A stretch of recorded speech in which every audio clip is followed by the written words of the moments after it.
Good afternoon. Welcome to today's proceedings of the National Assembly on this 9th day of March 2023. This afternoon, there is a number of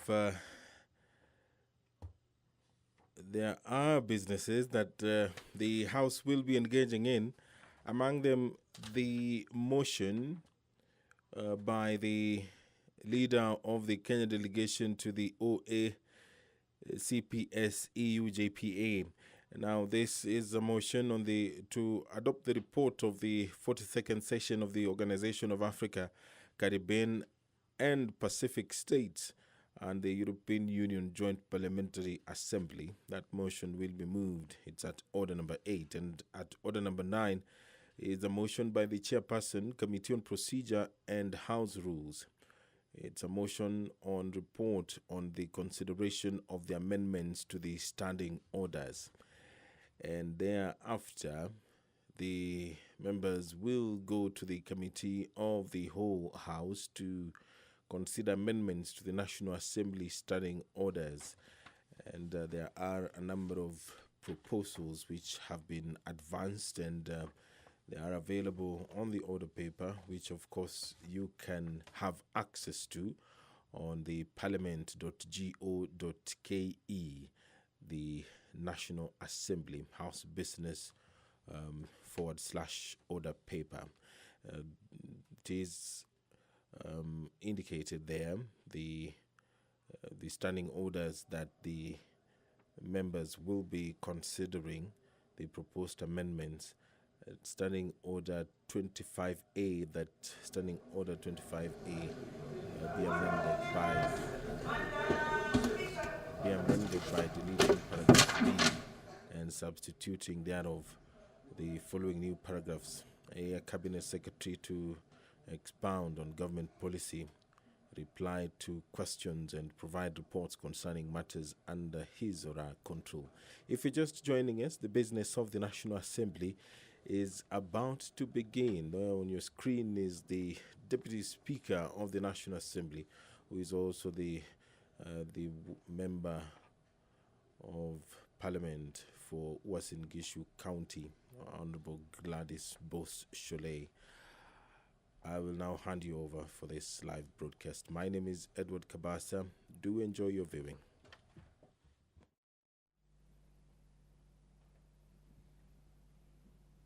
Let us pray.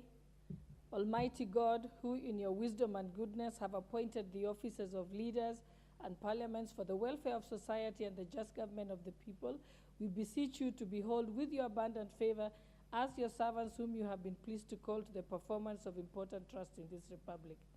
Let your blessings descend upon us here assembled, and grant that we treat and consider all matters that shall come under our deliberation in so just and faithful a manner as to promote your honor and glory, and to advance the peace, prosperity, and welfare of our country and of those whose interest you have committed to our charge. Amen.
I direct that the bell be rung for another 10 minutes.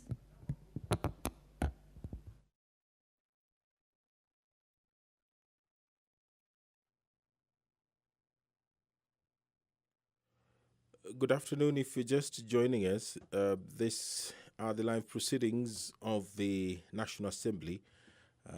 What you're viewing on your screen are live pictures from the National Assembly chambers, where the Deputy Speaker has ordered the quorum bell to be rung, and the respective leadership of the House is at the moment whipping their members to walk into their chamber and take their respective seats to allow the business of the National Assembly to begin. There are a number of businesses that the House will be engaging in this afternoon, among them the amendment to the standing orders. Of course, the committee responsible, the Committee on Procedure and House Rules, has been doing the undertaking and ensuring that it prepares a very comprehensive proposal to the House, which of course the members will be debating this afternoon.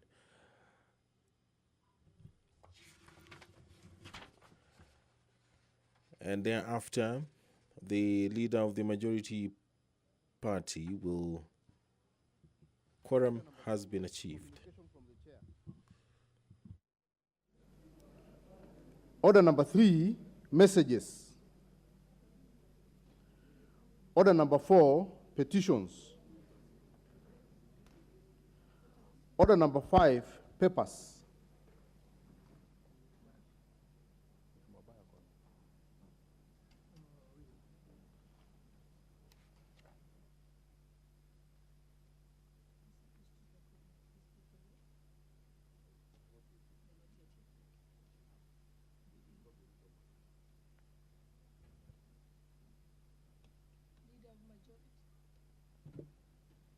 Leader of Majority. Represented by the Honorable Naomi Wak.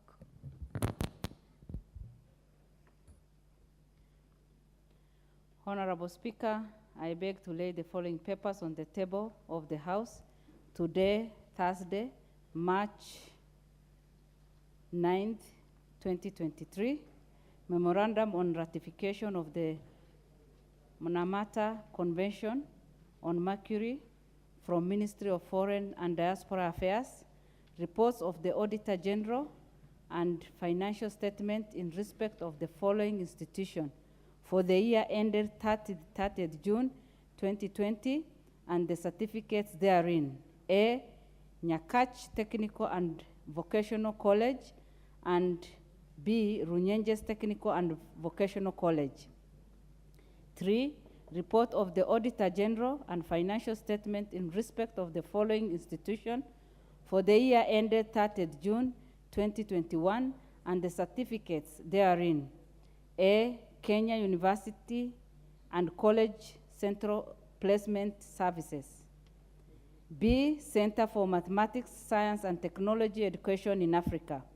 C, Narok West Technical Training Institute. D, Masai Mara Technical and Vocational College. E, Nu Technical and Vocational College. F, Okame Technical and Vocational College. G, Sirisia Technical and Vocational College. H, Kiptarangon Technical and Vocational College. And I, Kenya National Highway Authority, Road Maintenance Levy Funds. Number 4, reports of the Auditor General and financial statement in respect of the following institution for the year ended 30th June 2022, and the certificates therein. A, East African Skills Transformation and Regional Integration Project, grant credit number IDA 6334KE. B, Horn of Africa Gateway Development Project, AIDA, credit number 6768, Kenya Revenue Authority. C, Public Financial Management Reforms Program, credit number DANIDA FY06. CEDA and AIDA and AFD and PASIDA, Crisino, and the National Treasury. D, Infrastructure Finance and Public-Private Partnership Project, AIDA Credit number 5157, and the National Treasury. E, UNICEF Kenya Generation Unlimited GENU Project Program number 2400/0A0/06, Executive Office of the President. Number F, Horn of Africa Gateway Development Project, National Transport and Safety Authority. And G, Kenya-EU Partnership for the Implementation of National Strategy to Counter Violent Extremism in Kenya, National Counter-Terrorism Center. Thank you, Madam Speaker.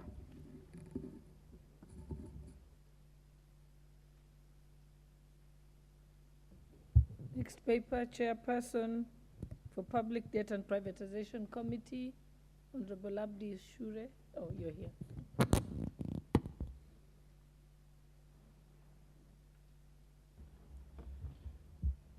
Thank you, Honorable Speaker. Honorable Speaker, I beg to lay the following paper on the table of the House today, Thursday, 9th March 2023.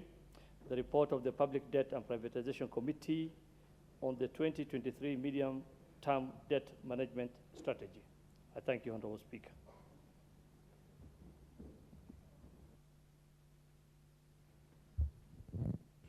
Order number 6, notices of motion.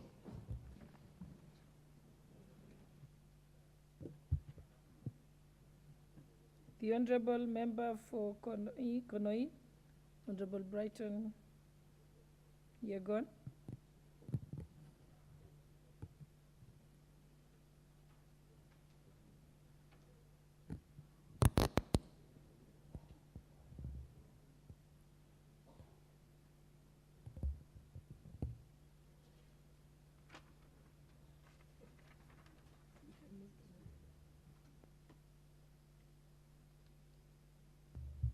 The Honorable Member John Mashua Waithaka, Member for Kiambu. Honorable Madam Speaker, I beg to give notice of the following motion. That aware that Article 43, 1A of the Constitution provides that every person has the right to the highest attainable standard of health, including the right to health care services. Further aware that the relationship between the health and education plays a significant role in school attendance rates, concerned the negative effects of poor sanitation, such as parasite infestations, particularly among school children, lead to anemia, stunt growth, and other silent problems, which in turn lead to low school attendance and impact educational standards. Recognizing that, according to research, school-based deworming is one of the most cost-effective interventions that provides a huge range of holistic and social benefits, such as increased school attendance and healthier kids who do better in school while utilizing already existing school structures in administering deworming treatment to school pupils.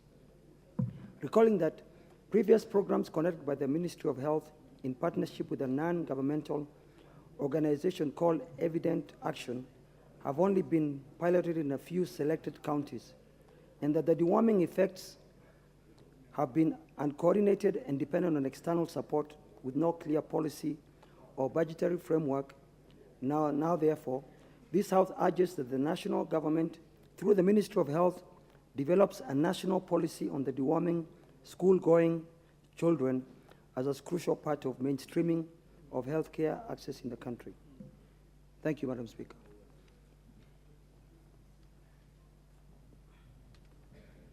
The Honorable Member Abdi Shure, Chairperson of Public Debt and Privatization Committee. Thank you, Madam Speaker. Honorable Speaker, I beg to give notice of the following motion, that this House adopts the report of the Public Debt and Privatization Committee on its consideration of the 2023 Medium-Term Debt Management Strategy, laid on the table of the House on Thursday, 9th March 2023. I thank you, Honorable Speaker.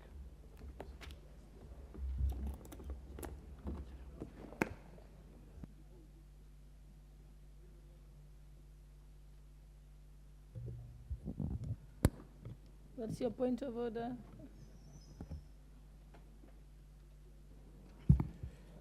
Madam Speaker, the Wi-Fi system in the House is not working. We are not able to access the order paper through our tablets. So can you order the clerk to look into, because I've tried many of them and it's not working, and I think it is, yeah. Okay, I think the IT persons have heard it, but also if you need to look at an order paper, maybe you can pick the hard copy from the clerk's desk.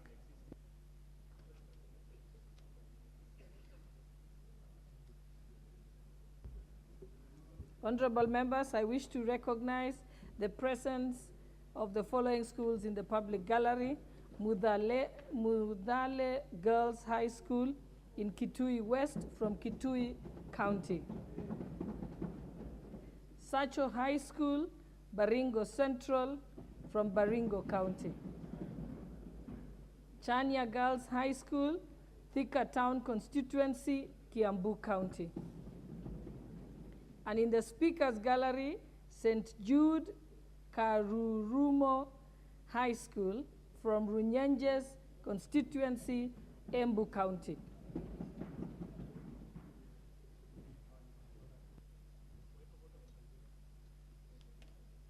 Yes, what's your point of order? Thank you, Madam Speaker. Madam Speaker, my point of order goes with the point of order raised by Mheshimiwa Honorable, the member for Honorable Bowen Kangogo. Could I be in order, Honorable Speaker, looking at what is happening with our systems? Unfortunately, the system is reading Chinese instead of reading any original. And we know, Honorable Speaker, we've had issues with China Square. Could it be an issue that another country has invaded our parliament, Honorable Speaker? Thank you.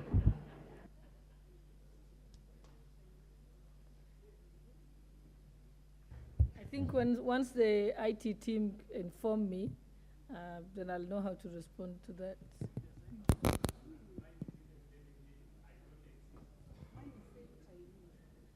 Okay, I will just request honorable members that we can bear with that for a few minutes.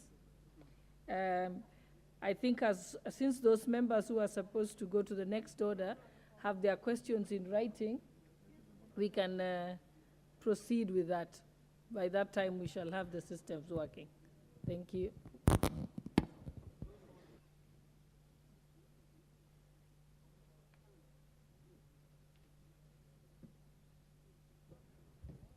What's your point of order, Honorable Kamkit?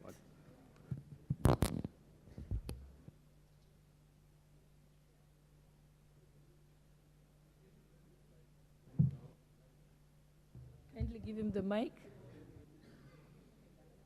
or else he can come to the front.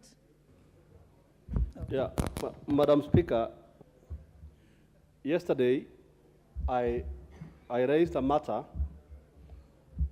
on the recruitment of Kenya Forest Service, and you made a ruling from the chair. You actually ruled, Madam Speaker, that the Committee on Environment, given the urgency of the matter, was to convene today and invite me. I have waited, Madam Speaker. The day is almost ending, and I have not been invited to any meeting by the Committee on Environment. And, Madam Speaker, yesterday at the recruitment center in Cabernet, no one from my constituency was recruited. Those who made up to Cabernet were removed from the line. And I am perturbed, Madam Speaker, at the casual manner in which the committee has taken this matter. We are in this house to represent our people, and the rulings of the chair must be taken seriously. So, Madam Speaker, I beg your indulgence, because I represent those people and they are on my case. And I believe that perhaps may be the case to other members from other constituencies. Well, your point is taken. Honorable Kamket, you are the only one who raised that issue. But I think it's also good to have some initiative because committees were meeting today and tomorrow. So I think also check that you show up there. Okay, we are done with that topic now, Honorable Kamket. I think we can move to the next order.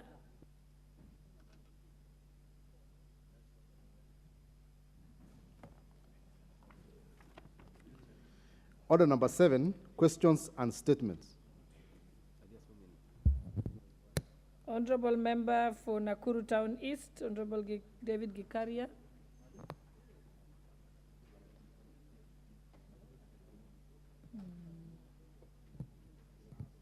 I think we can move to the next order if His Honorable Gikaria is not here. Then the next is Honorable Member for Saboti, Honorable Caleb Amisi.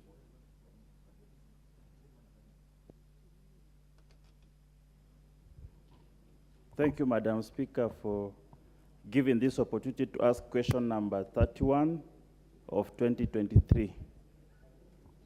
Number 1, could the Attorney General explain the circumstances under which the defunct Barclays Bank of Kenya Limited, rebranded and registered as APSA Kenya Limited in 2017, considering that the APSA name was already registered and patented in 2007, issued with a certificate of incorporation, certificate number C130654, whose director is one Mr. Edward Njuguna, and the patent renewed in 2017 for a 10-year period.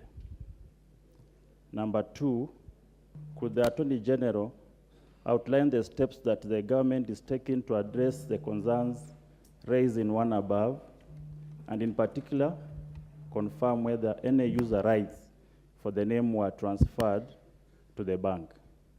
Thank you, Madam Speaker. Honorable Member, that question shall be replied by the Departmental Committee for Justice and Legal Affairs.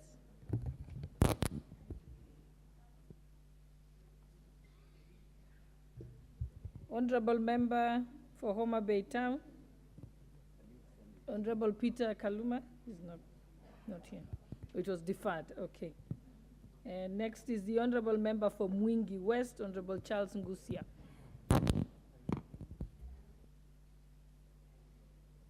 Thank you, Madam Speaker, for giving me opportunity to ask this question 33 of 2023.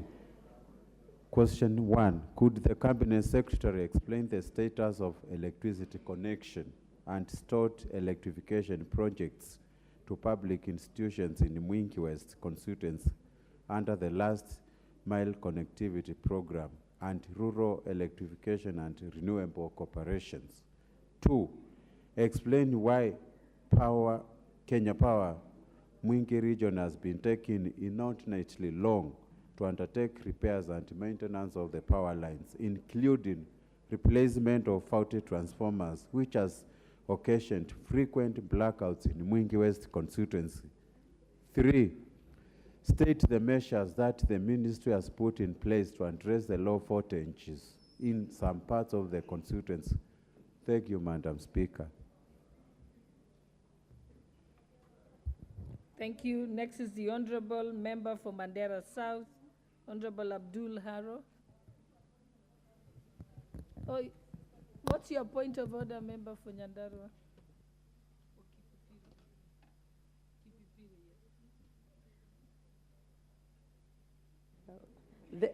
Thank you, Madam Speaker. It's a tradition in this House, when a question is raised, the Speaker normally asks the chair of that committee the question is intended to, and the chair normally indicates the time frame to respond to the questions. For the past 2 questions, I have seen you have referred, and I am also subject to this because I have a question. I may request you guide if it is still the valid tradition. Unfortunately, I think if the chairperson hasn't received the response, but I'm sure they would be able to let you know. Yeah, but if they are here, we can ask them. Is the member for Justice and Legal Affairs? They're not here.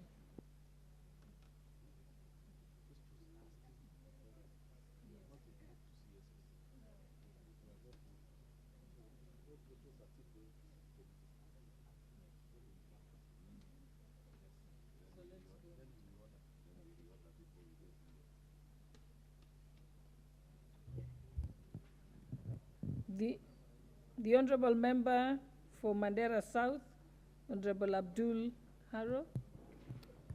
Yes, I'm here. Thank Okay, you. you may proceed. Thank you, Honorable Speaker.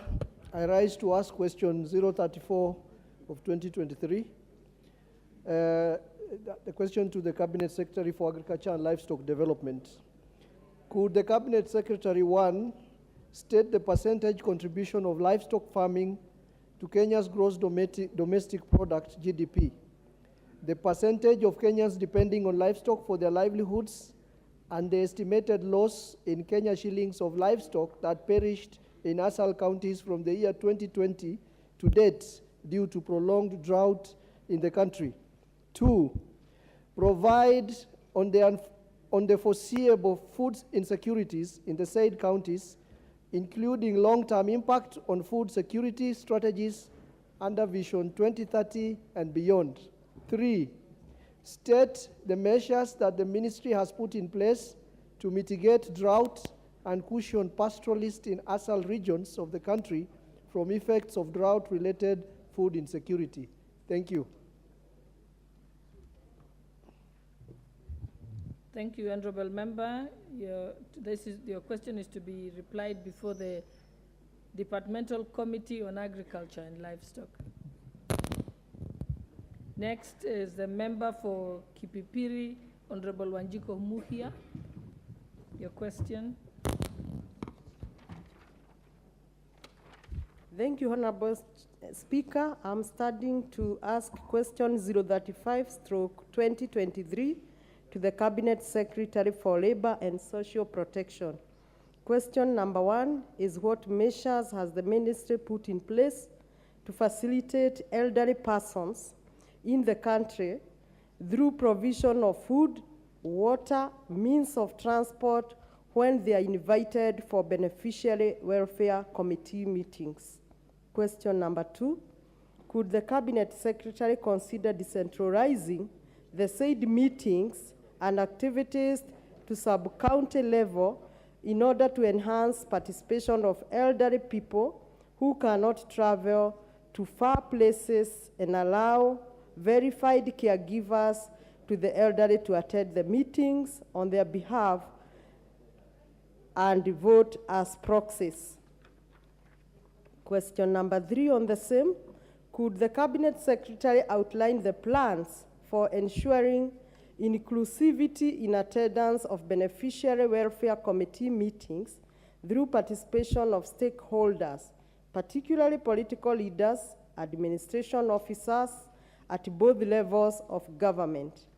Finally, could the Cabinet Secretary further explain why a recent meeting for formation and training of beneficiary welfare committee held in Kipipiri constituency on February 23rd was convened on a short notice without involvement of any of the relevant stakeholders? Honorable Speaker, I will request if the chair of this committee is in the House to make commitment on when to respond, because the chairs should also be sitting in the House as commitment of members. Honorable Muhia, your question stands committed, committed for response before the Departmental Committee on Social Protection. Yes, and you shall receive the time frame from them. And now, honorable members, I wish for the There's one more statement.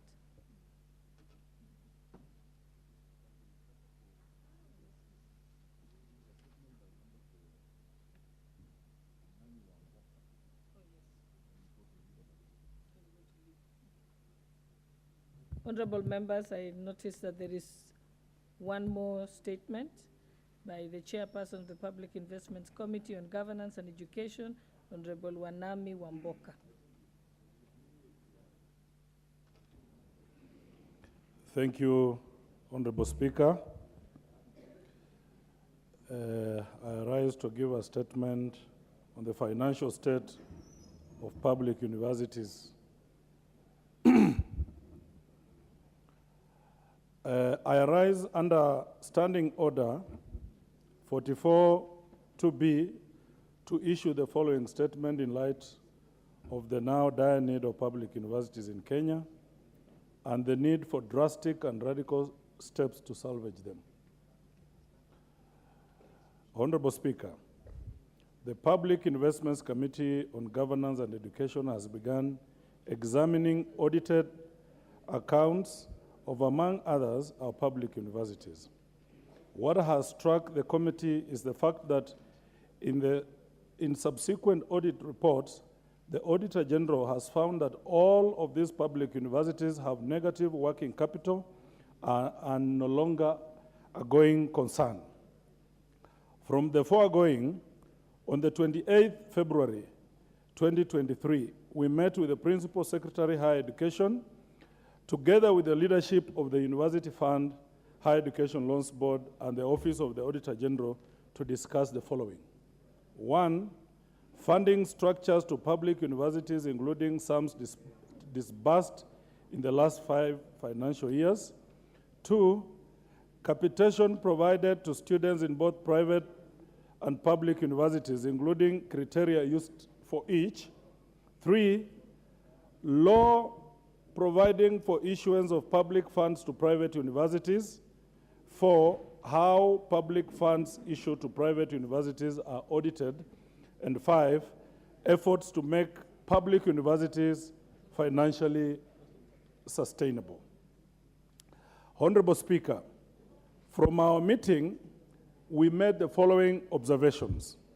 That 1, the government is obliged under a model referred to as differential cost unit to meet 80% of costs as part of recurrent capitation.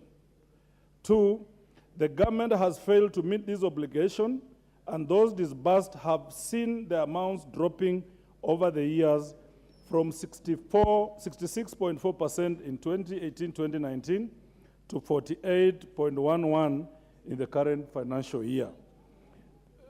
This allocation to public universities has been less than half of the requirement, with a deficit totaling 164 billion in the last 5 years. On the contrary, the University Fund confirmed advancing a total of 8.7 billion to private universities in only 4 years, Honorable Speaker.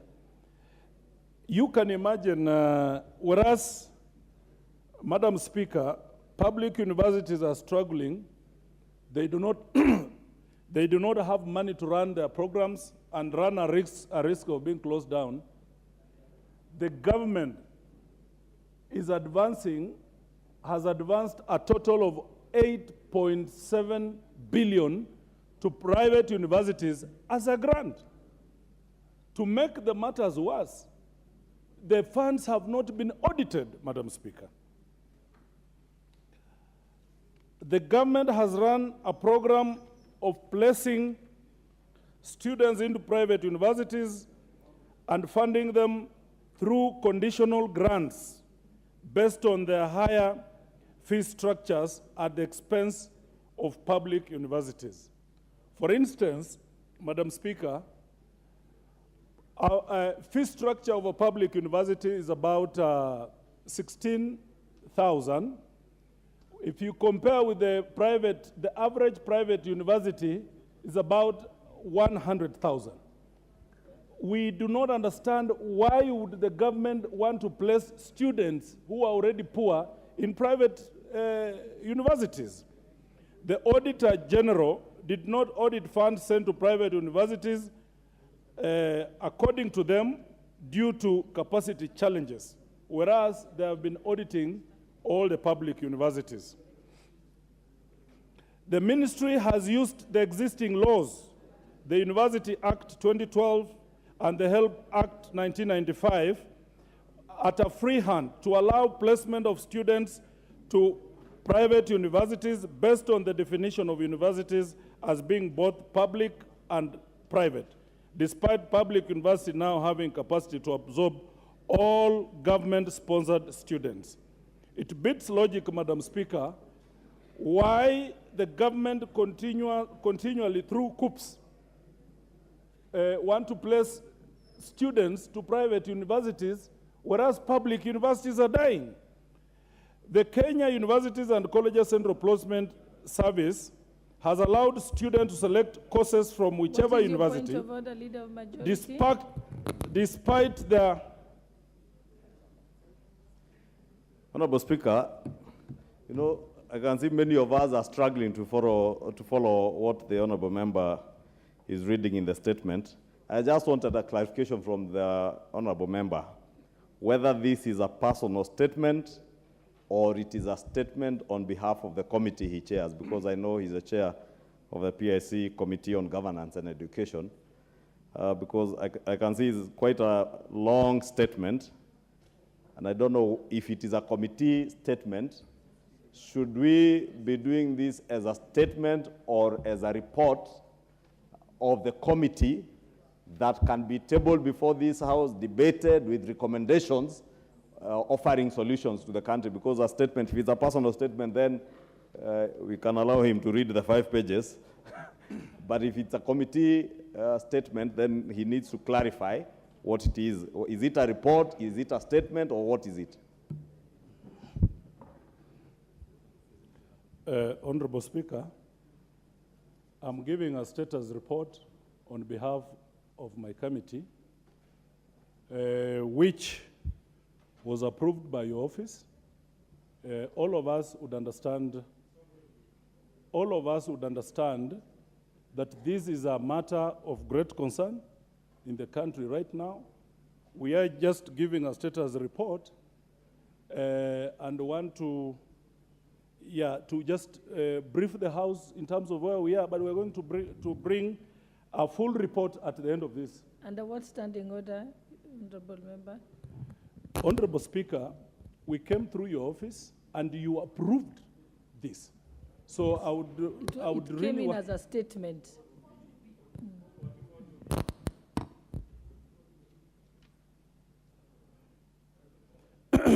So, Honorable Speaker, may I proceed? That the Kenya Universities and Colleges Placement Service has allowed students to select courses from whichever university despite their differing financial backgrounds. The criteria envisaged under Section 56(3) of the Universities Act should not allow a public platform to be used to place students in private universities despite capacity existing in public universities. Audit reports have also found the ministry and the fund in breach of Section 53(1) and 2, and by not having the fund directly disburse monies to public universities. The PS confirmed leading efforts to arrest the declining financial positions, commencing with a roundtable meeting with the university chancellors, vice chancellors, and the university's fund last month.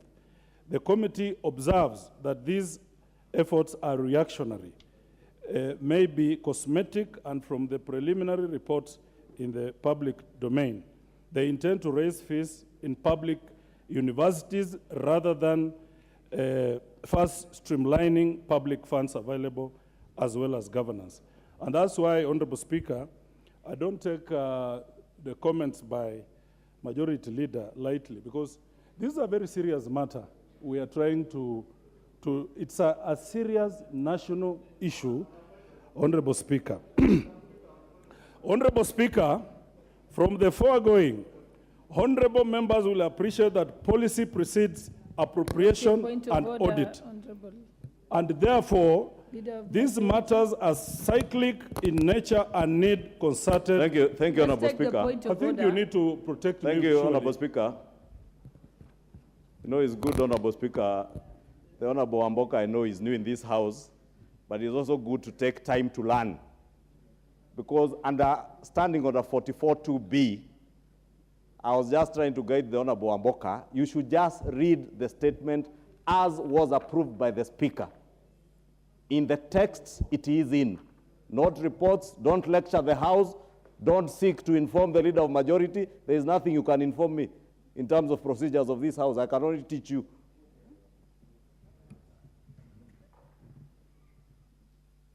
Speaker, you need to protect me from the Majority Leader. You need to protect me from the Majority Leader. I have a right. You may have been here longer, but you do not know for how long I'll be here, Honorable Ichungwa. Okay, Honorable. So, Honorable Speaker, from the foregoing, honorable members will appreciate that policy precedes appropriation and audit, and therefore, these matters are cyclic in nature and need concerted effort from all of us. And would like also to implore on the Education Committee chaired by the able Chairman, Honorable Meli, to kindly look at the policy issues surrounding this matter. Even as the committee audits these universities and the amounts advanced as per our mandate, drastic policy actions need to be taken. One, this House, through the upcoming budget cycle, needs to increase ceilings to social sectors, specifically education in this case, which will have the highest impact to the public. Two, to review the policy on the placement of government-sponsored students to private universities, since the capacity gap between slots available in public university vis-a-vis qualified students is now non-existent. Objectives of private universities may be at variance with the national development goals, as they are first and foremost profit-centric. Three, amend the Universities Act and the Higher Education Loans Board Act according public universities' first priority to fill up their slots up to 100% before a student is financed through capitation in a private entity. Students who willingly choose private education must surely be capable of funding the same.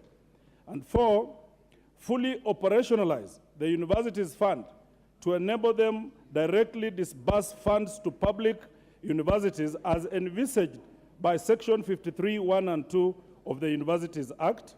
Five, relook at policy of upgrade of colleges to universities and consider urging the government to merge smaller entities to larger universities with going concern.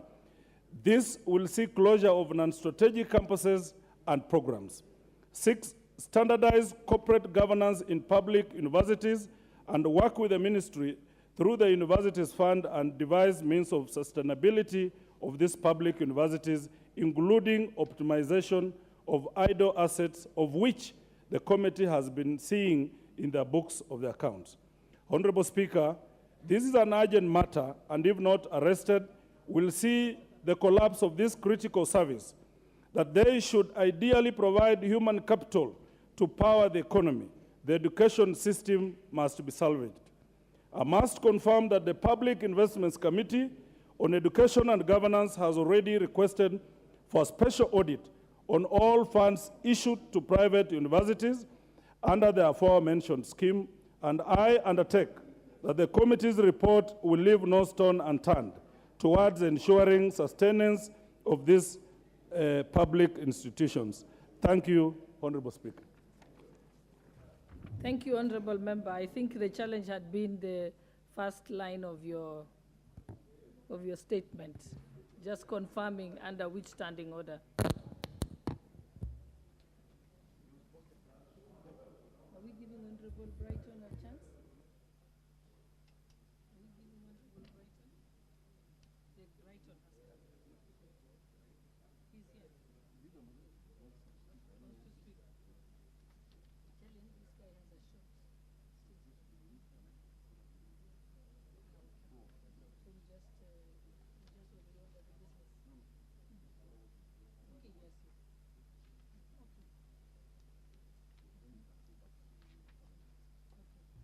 Leader of Majority.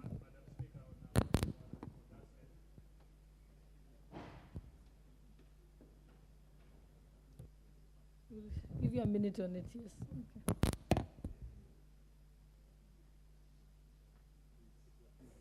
Okay. Thank you, Madam Speaker. Madam Speaker, I just wanted to make a comment on the status report by the chair on PIC education and governance.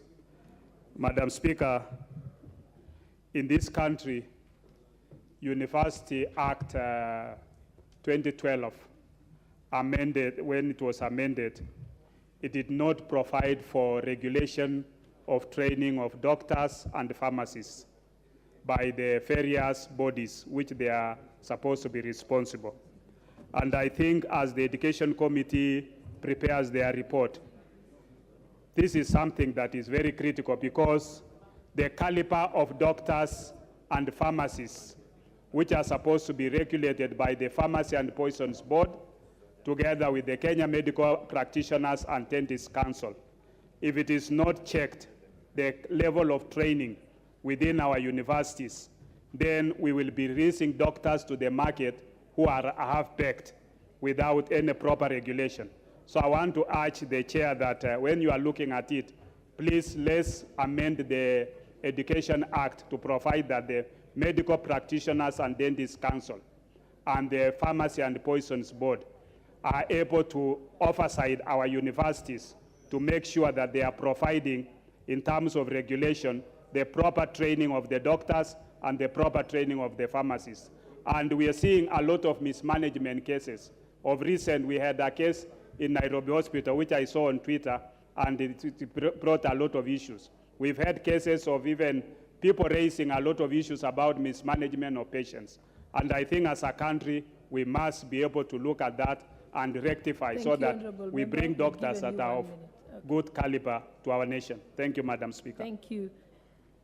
Now the statement by the Honorable Leader of the Majority Party. Thank you, Honorable Speaker. Maybe now the Honorable Amboka can learn from this statement how it is done, understanding Order 42A and B. And I rise, Honorable Speaker, pursuant to the provisions of Standing Order 44.2A, to give the following statement on behalf of the House Business Committee, which met on Tuesday, 7th March 2023, to prioritize the business for consideration during the week.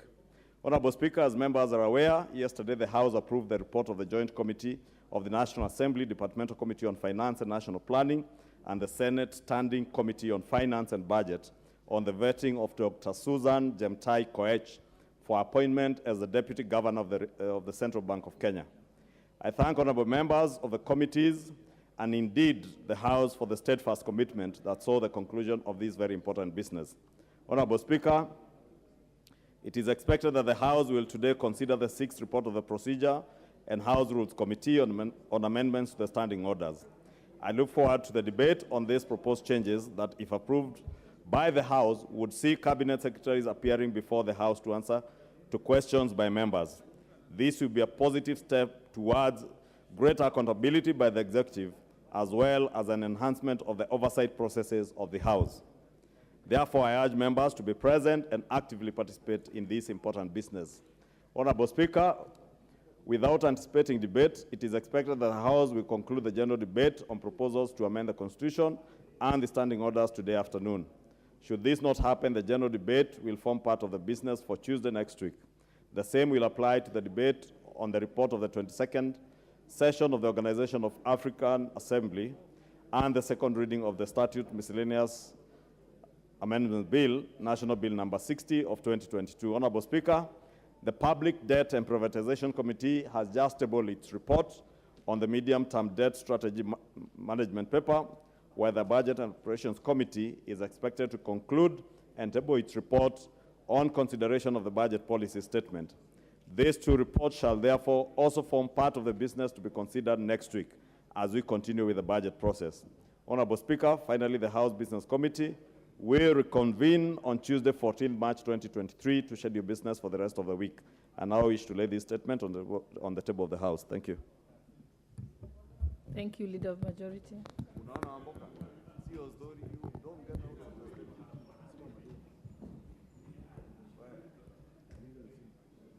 Honorable members, I wish to introduce to you a delegation seated in the Speaker's Gallery on the front row from the Parliamentary Service Board of the Kingdom of Eswatini. Eswatini, yes. The delegation, I was informed that it's Eswatini. The delegation comprises of the following persons. The Right Honorable Madame Lindiwe Dlamini, who is the Senate President. The Honorable Mufuatwa Dalimini, also Senator. The Honorable Victor Malambe, Member of the House of Assembly. The Honorable Jabuleli Mashwama, Board Member. The Honorable Lobiseli Dolovu, Board Member. Mr. Benedict Saba, Clerk of Parliament. Honorable members, the delegation is also accompanied by members of staff and other officials who are partnering with the Parliament of Eswatini in their capital projects. Honorable members, the delegation is in the country on a visit to learn about the process and approaches that the Kenyan Parliament undertook to have all its facilities in place and understand the roles and duties of the Kenya Parliamentary Service Commission and the synergy between the Commission and the larger public service. Honorable members, on my own behalf and on behalf of the National Assembly and the Right Honorable Dr. Moses Wetangula, who's not with us today, I welcome them to Parliament and wish them a fruitful engagement for the rest of their stay in the country. Thank you, honorable members. I also wish to recognize the presence in the public gallery of two schools, one St. Mary's Ruaraka from Roysambu constituency, Nairobi County, and two Githinji Secondary School from Kinangop constituency, Nyandarua County. I also want to recognize the presence in the public gallery also of Kakamega County Assembly staff. And I think I would have to wait for the names. Okay. We shall recognize them when I receive a full list. Thank you, honorable members.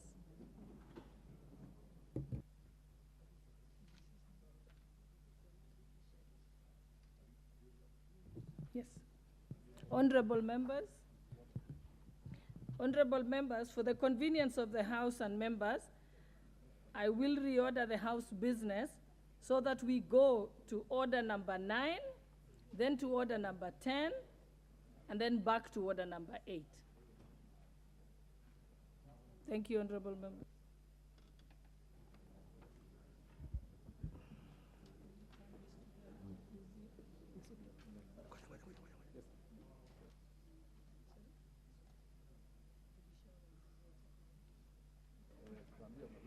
Order number 9, motion, report on the consideration of the amendments to the standing orders.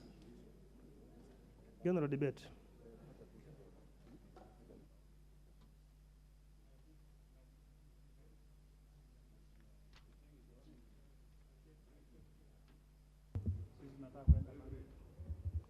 The Honorable Speaker, I wish to move that this House adopts the 6th report of the Procedural Rules Committee on amendments to the standing orders laid on the table on the 8th of March 2023 on Wednesday, and pursuant to the provisions of Article 124(1) of the Constitution and standing orders number 263, approve the proposed amendment to the standing orders as contained in Annex 3 of the report. 2, resolves that the amendments agreed to in the Committee of the Whole House and approved by the House shall take effect on Thursday, 23rd March 2023. 3, further resolves that the questions pending reply as at commencement date shall be disposed of by respective committees. And 4, that further amendments relating to the naming of various committees be adopted as has been circulated.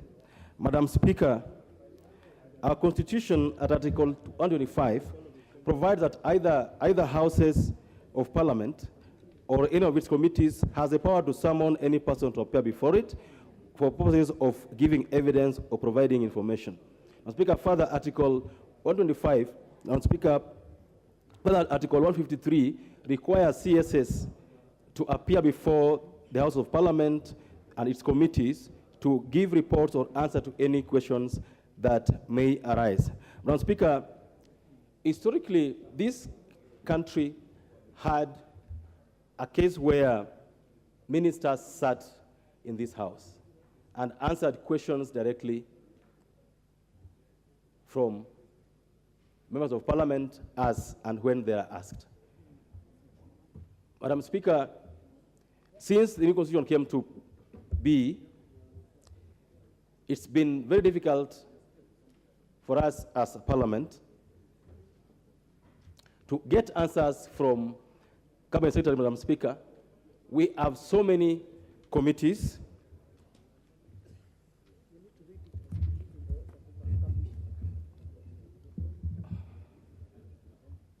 I read it. Madam, I'm so clear in my mind, Madam Speaker, that I've read the motion as appears in the order paper. I'm sure the table may be not confirmed. I've read the motion the way it appears in the order paper. Yes, you have. That's what I've done. Yeah. I did it the way it appears in the order paper. I'm sure the table is trying to, the table is confusing me, Madam Speaker. So, Madam Speaker, the point I'm trying to make is that with so many committees running to 40 committees, it's been very difficult to track and follow what happens to these committees, Madam Speaker, based on what the new constitution brought, that every minister, every CS appears in these committees. Sometimes they appear at cross purposes, Madam Speaker.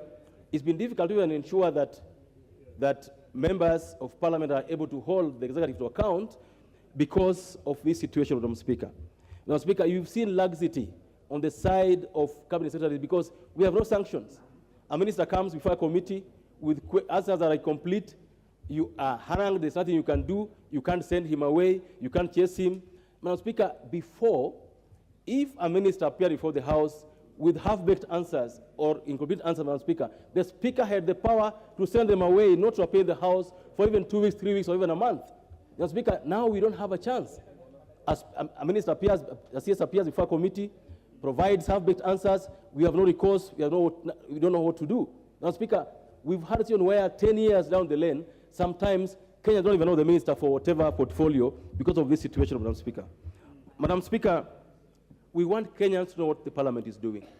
The only way for this to happen is to have the ministers coming before this House, answering questions before this House, so that people, the Kenyans, get to know that Parliament is working, Madam Speaker. Madam Speaker, there's been laxity on the side of the CSS, Madam Speaker.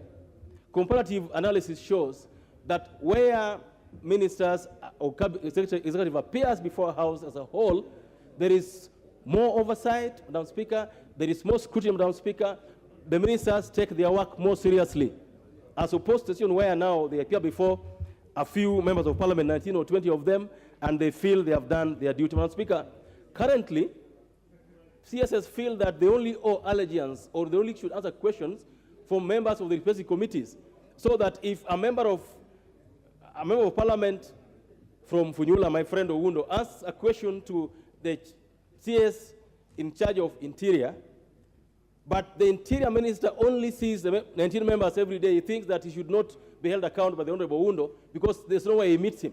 He thinks that the few members who approve his budget are the only ones who should be asking questions, Madam Speaker. We want to subject ministers to the power of the whole House anytime, any day, Madam Speaker, and that's why in the proposed standing orders, Madam Speaker, we are proposing that the Speaker will designate a place in this assembly where every Wednesday afternoon the CSS will appear before us to answer questions asked by members at the previous week, Madam Speaker.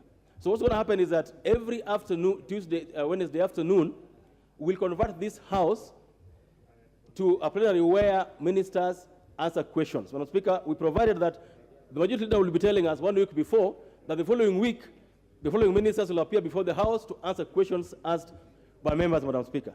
On the same matter, Madam Speaker, members will have a chance to ask supplementary questions on their feet. If a minister gives an answer that is not satisfactory, any member will have a chance, Madam Speaker, to stand on their feet to be able to ask any further questions if the answer given either doesn't satisfy or it doesn't touch their constituents, Madam Speaker. Madam Speaker, it is important to note that, because I've heard members of Parliament saying this will take away the powers of the committee chairs. Madam Speaker, this will actually give committee chairs more time to deal thoroughly with issues before them. They'll have time to do investigations, Madam Speaker, hold the CSS to account in a deeper manner, because now we are giving them, what committees mostly do now is to deal with these questions, Madam Speaker, not to delve in the very mundane, very deeper issues of their areas of decision, Madam Speaker. And so I just want to suggest the fears of committee chairs that this question time from CSS will give you more time to deal with more meat within your committees instead of dealing with questions only, Madam Speaker. Madam Speaker, there are so many reasons why it's important that you have CSS appear in this House, and I want members to look at this report.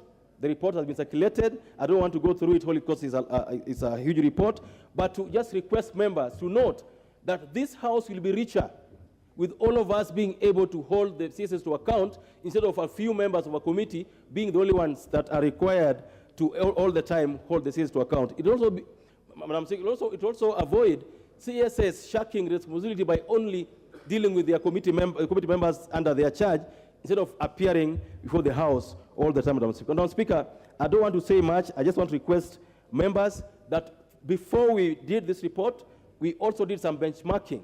We've checked what happens in Philippines. We've seen what happens in Belarus, what happens in Gabon and France. Madam Speaker, it's going to make the House richer instead of making it poorer, Madam Speaker. And that's why I want to request members to take this in a positive stretch. Madam Speaker, further, in these amendments we're proposing to rename the Departmental Committee on Administration and Internal Affairs to Departmental Committee on Administration and Internal Security. We are also proposing to rename the Committee on Blue Economy and Irrigation to Blue Economy, Water and Irrigation. Madam Speaker, with all those summary remarks, I request the Honorable Majority Leader to second. Proceed, Majority Leader. Thank you, Honorable Speaker. I rise to second this committee, this report by the Committee on House Procedures. Honorable Speaker,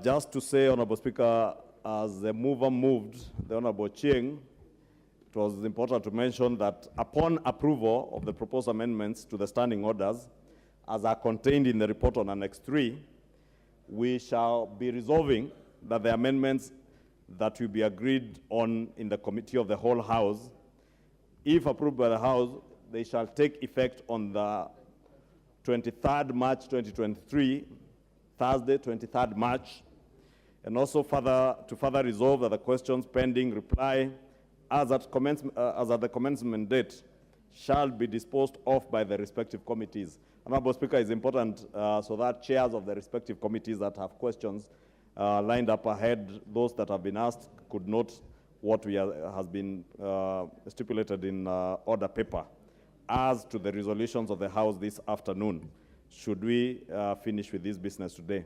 Honorable Speaker, this is not the first time, Honorable Speaker, that there is an attempt to have cabinet secretaries to appear before the House to answer to questions and statements and issues that are of concern to Kenyans.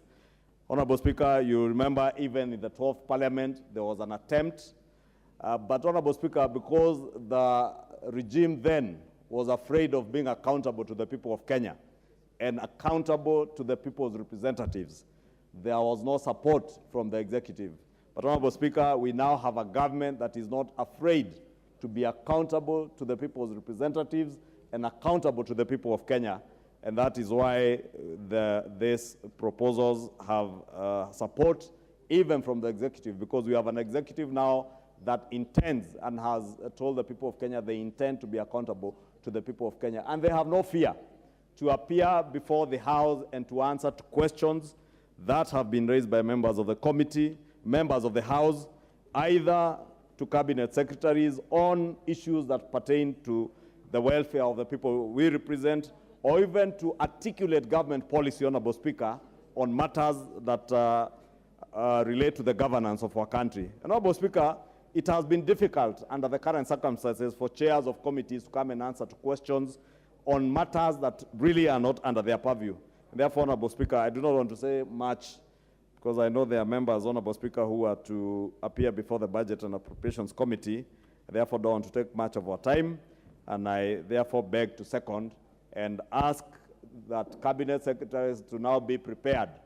Should we finish with this business today, after the 23rd of March, then they must all be prepared to come and answer questions from the people of Kenya. And to re-emphasize that these questions are not questions by members of parliament or from members of parliament, because members of parliament will be bringing questions that they have been sent by the people that they represent.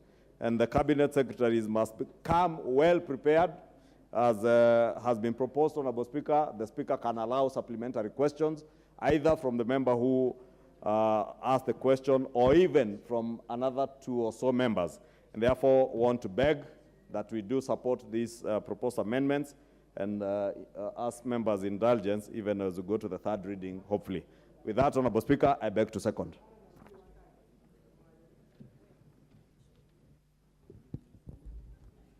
Honorable members, I now propose the question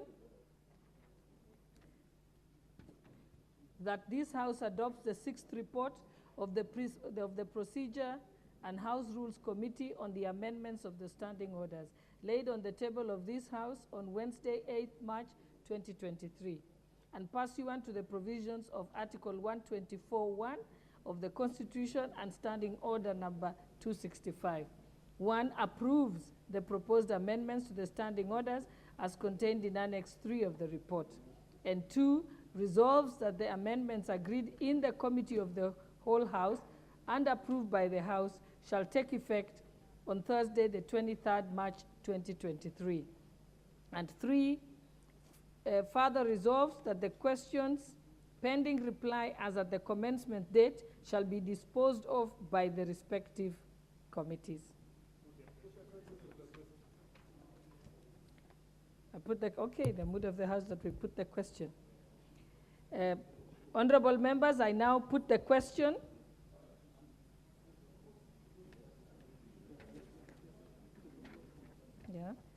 That this House adopts the 6th report of the Procedure and House Rules Committee on the amendments to the standing orders laid on the table of the House on Wednesday, 8th March 2023, and pursuant to the provisions of Article 124(1) of the Constitution and Standing Order 265, 1. Approves the proposed amendments to the standing orders as contained in Annex 3 of the report. 2. Resolves that the amendments agreed to in the Committee of the Whole House and approved by the House shall take effect on Thursday, the 23rd March 2023. And 3. Further resolves that the questions pending reply as at the commencement date shall be disposed of by the respective committees. Honorable members, will as many as of that opinion say aye? Aye. Will as many as of the contrary opinion say nay? The ayes have it.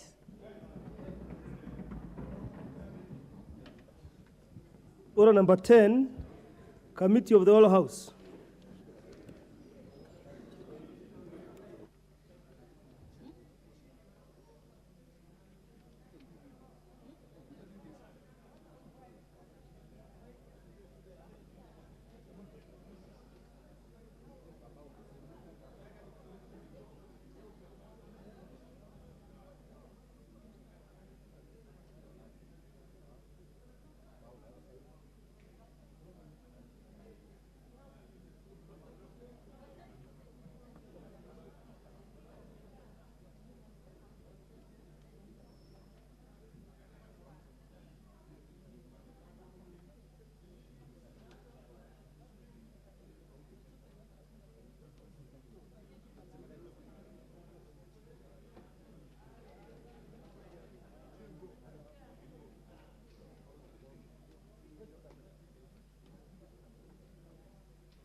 Honorable members, we are considering the procedure from the amendments to the standing orders.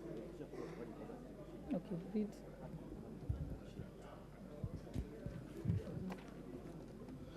Amendment to Standing Order 25A. I propose the question that the amendments to Standing Order 25A be now approved.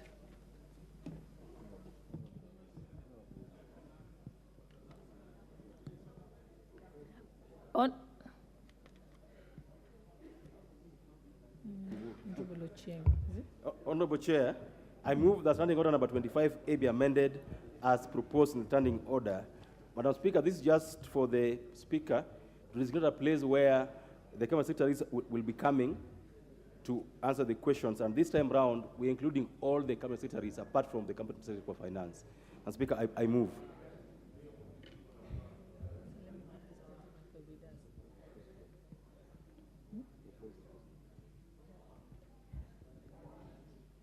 I propose the question that the amendments to Standing Order 25A be now approved.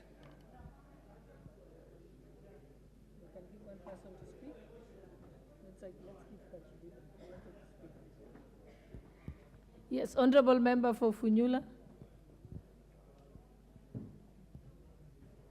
Chair, with your indulgence, I will request the mover to just clarify that Part C, other persons to make submission or presentations before the House. Does it in any way mean that the Cabinet Secretary can delegate to any other person to come and make this representation to this House? Or does it allow any person anywhere, either holding government position or not, to come and answer questions before the House? Probably needs to clarify that for the benefit of the members, because other persons, what does it really mean? Thank you, Honorable Chair.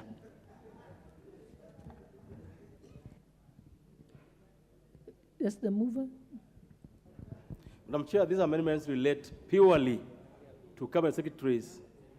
And so I just want to assure the member that that particular paragraph is meant, for example, some years back, the last parliament, we had the Honorable His Excellency Jakaya Kikwete come to the country, and we had to get a place for him to address the assembly. That's what it meant. That kind of visitors, if they were here, then they would be allowed in the chamber under that subsection, but not any other public officer that is not the Cabinet Secretary, Madam Speaker. Thank you.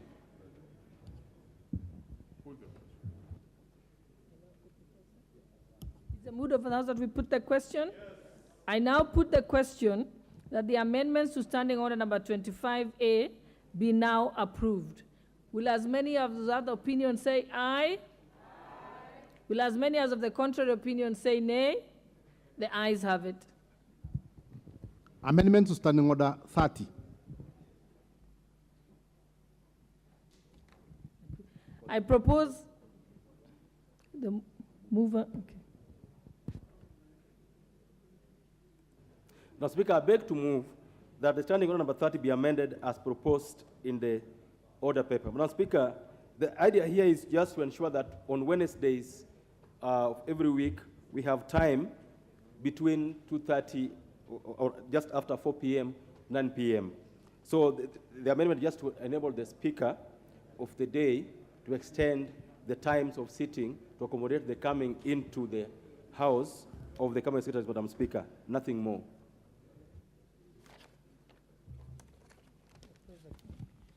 I now propose the question that the amendments to Standing Order number 30 be now approved. We put the question? I now put the question that amendments to Standing Order number 30 be now approved. Will as many as of that opinion say aye? Aye. Will as many as of the contrary opinion say nay? The ayes have it. Amendments to Standing Order 39. Mover. Waiting for the mic. Madam Speaker, I beg to move that the Standing Order number 39 be amended as appears in the Standing Order, in the order paper. Madam Speaker, the idea here is just to enable the clerk to publish in advance the tentative list of the CSS that will be appearing the following week, so that members are informed, the public is informed, and anybody who wants to know who is appearing the following Wednesday, who is to answer questions, Madam Speaker, nothing more than that.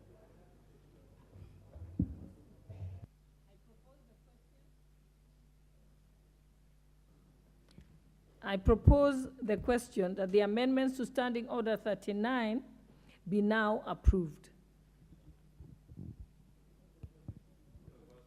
I now put the question that the amendments to Standing Order 39 be now approved. Will as many as of that opinion say aye? Aye. Will as many as of the contrary opinion say nay? The ayes have it. Amendments to Standing Order 40.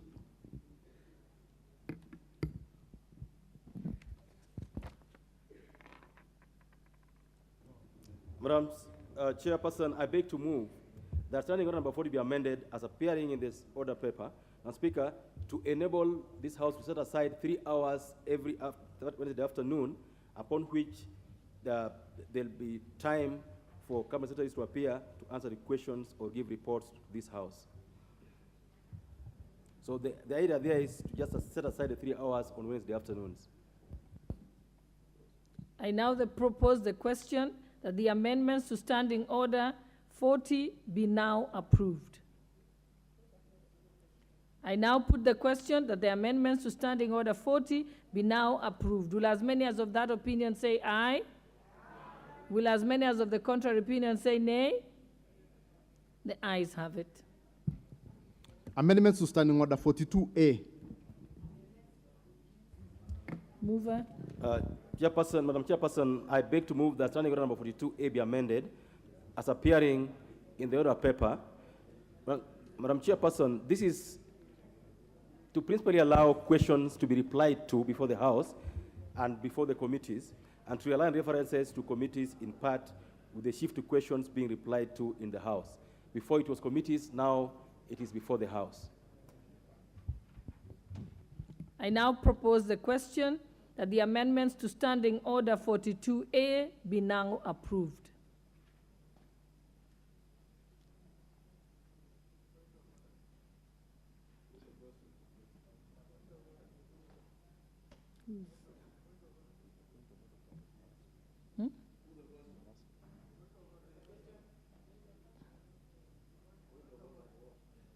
What's your point of order, Honorable Russell?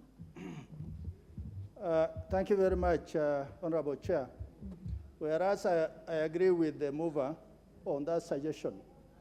But what happens if a member wishes to raise the question from the floor of the House and it had not been indicated in the order paper?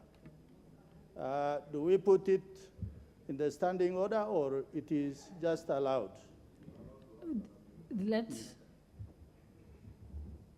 I think I'll allow the mover to respond.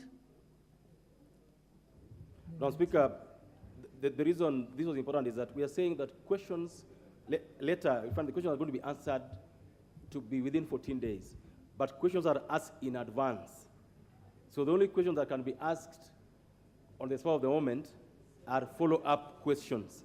So you cannot ask a question on the day when the CS is appearing.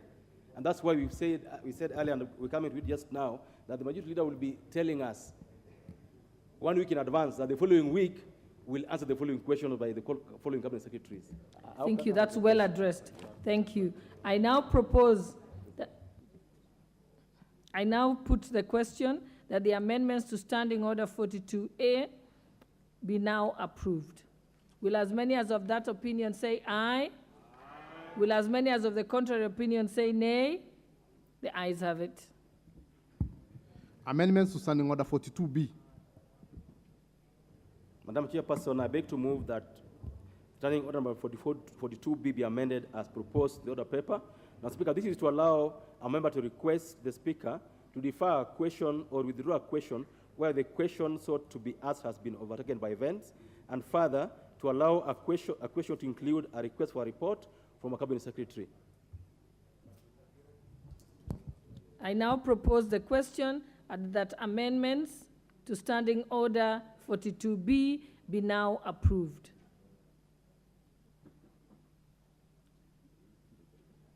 I now put the question that amendments to Standing Order 42B be now approved. Will as many as of that opinion say aye? Will as many as of the contrary opinion say nay?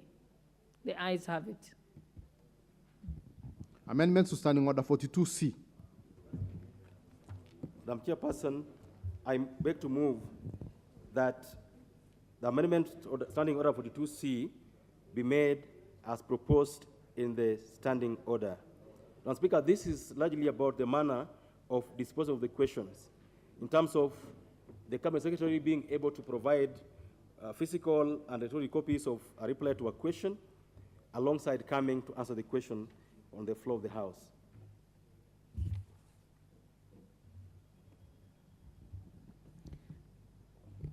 I now propose the question that the amendments to Standing Order 42B be now approved. 42C. Or 42C be now approved.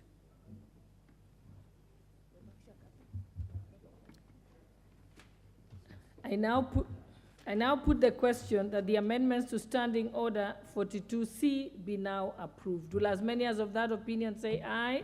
Aye. Will as many of that opinion say nay?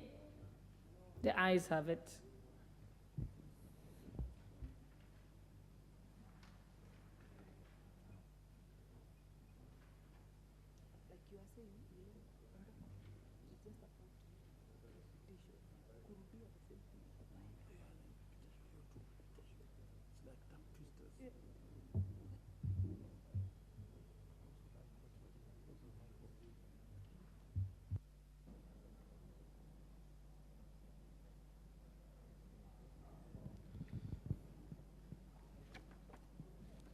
Amendment to Standing Order 42E.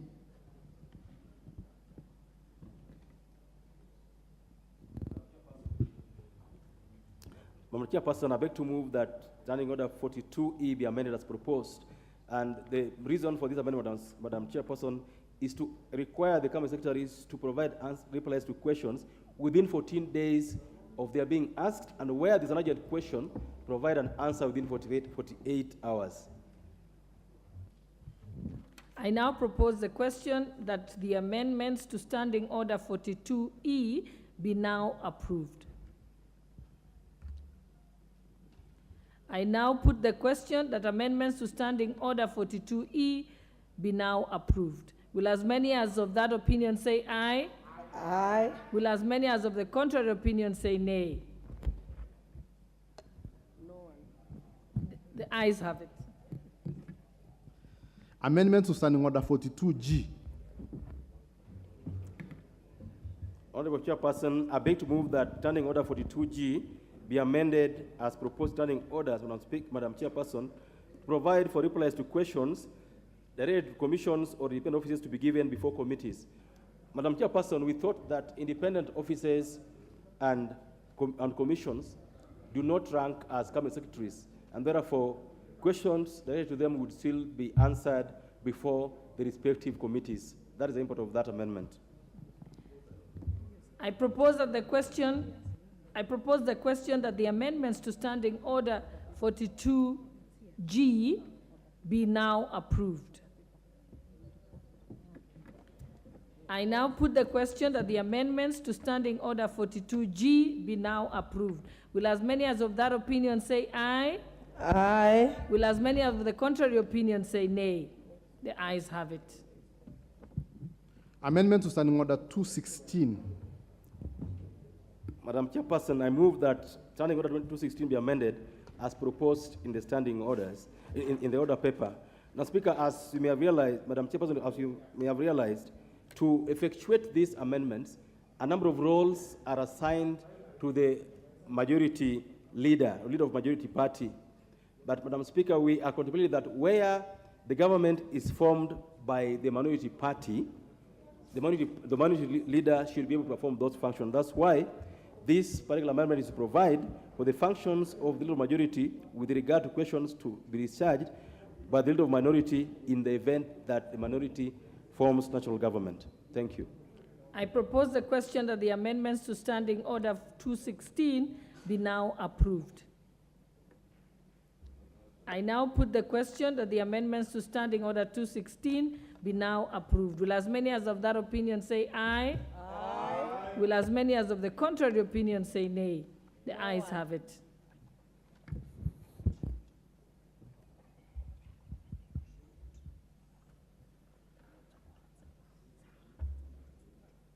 Amendments to the second schedule.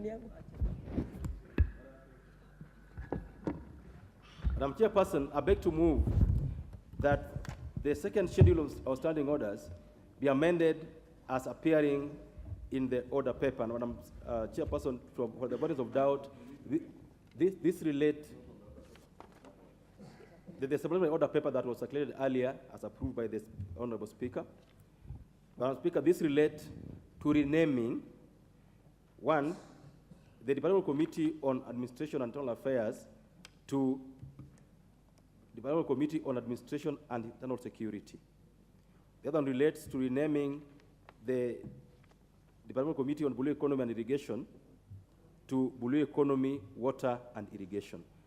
Madam Chair, I beg to move. I now propose the question that the amendments to the second schedule be now approved. I now put the question that the amendments. Okay, please. Honorable Kangogo Bowen. Madam Chair, I want to contribute on this amendment, the second schedule, I think. Especially section B, Madam Chair, which is seeking to change the name of the Committee of Blue Economy and Irrigation. Madam Chair, what is indicated there, and this amendment, Madam Chair, is an amendment which we did in the Committee of Liaisons, which you are chairing. And I want to confirm, Madam Chair, that this is not what we passed in that committee.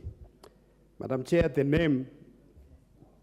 name first is supposed to be Water, Irrigation, and Blue Economy. And the chairs are here. We have chairs who can bear me witness. So it's supposed to be Water, Irrigation, and Blue Economy. That is what we approved. But again, Madam Chair, I have seen that maybe your clerks or the chair, the liaison committee, they amended some things because there was even further amendments, Madam Chair, which was even seeking a further mandate of this committee. Madam Chair, the committee which you chaired gave the Committee of Blue Economy the mandate of maritime affairs. The maritime affairs, Madam Chair, and the chairs who are here, we passed a resolution. And Madam Chair, to remove the maritime affairs from Committee of Transport to Committee of Blue Economy. But there is a kind of mischief from the clerk's office, Madam Chair, and I want, if we have the minutes of the Liaisons Committee, which we passed at the Hilton Curtains, Madam Chair, to be tabled here. So I don't know why this amendment or the amendment of the Liaisons Committee were mutilated and were not passed as per what we agreed. And the chairs who are here, Madam Speaker, can bear me witness that there were more amendments to this committee than this.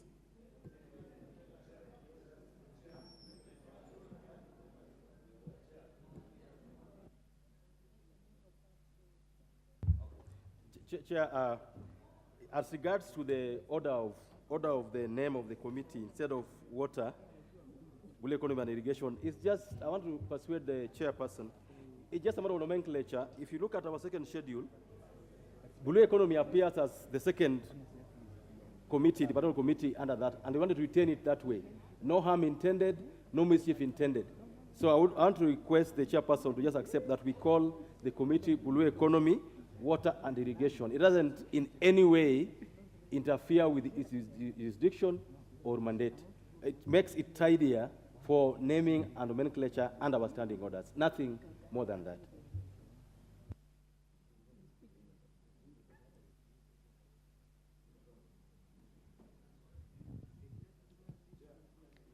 Yes.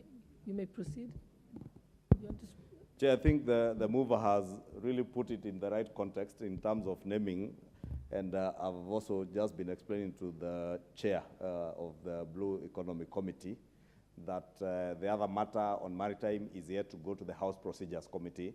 So the liaison committee, the changes to the standing orders are domiciled in the House Procedures Committee, not the liaison committee. Therefore, as at when it goes to the House Procedures Committees and it is passed, maybe that's when it can come. Name is what? Yeah. May I now put the question?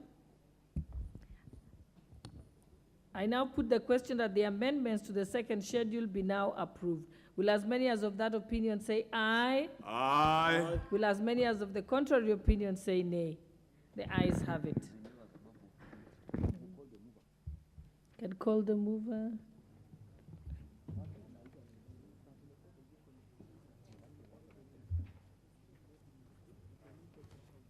Honorable Chairperson, I beg to move that the Committee of the Whole do report to the House its consideration of the amendments to the National Assembly standing orders and its approval thereof.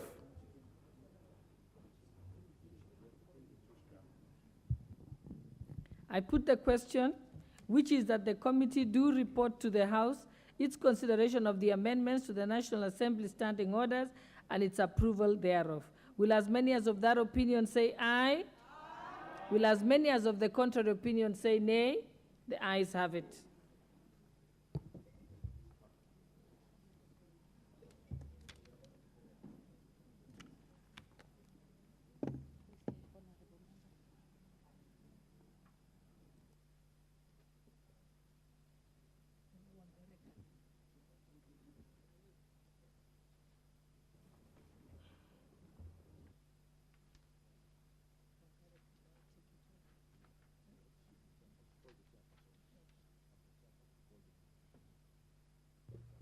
I now call upon the chairperson.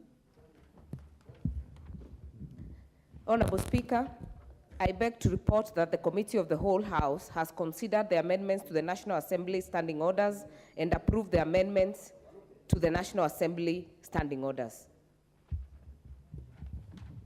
Mover, you may reply. Honorable Speaker, I beg to move that the House do agree with the committee in the said report, and also request Honorable Mboko to second the motion for agreement with the report of the Committee of the Whole House. Honorable Speaker, I second. I now propose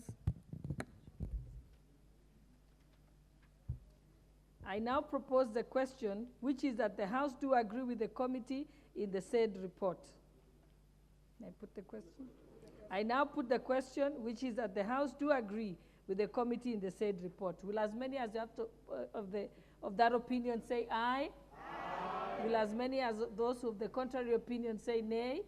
The ayes have it. Order number 8, motion, report of the 42nd session of the Organization of Africa, Caribbean, and Pacific States and the European Union Joint Parliamentary Assembly.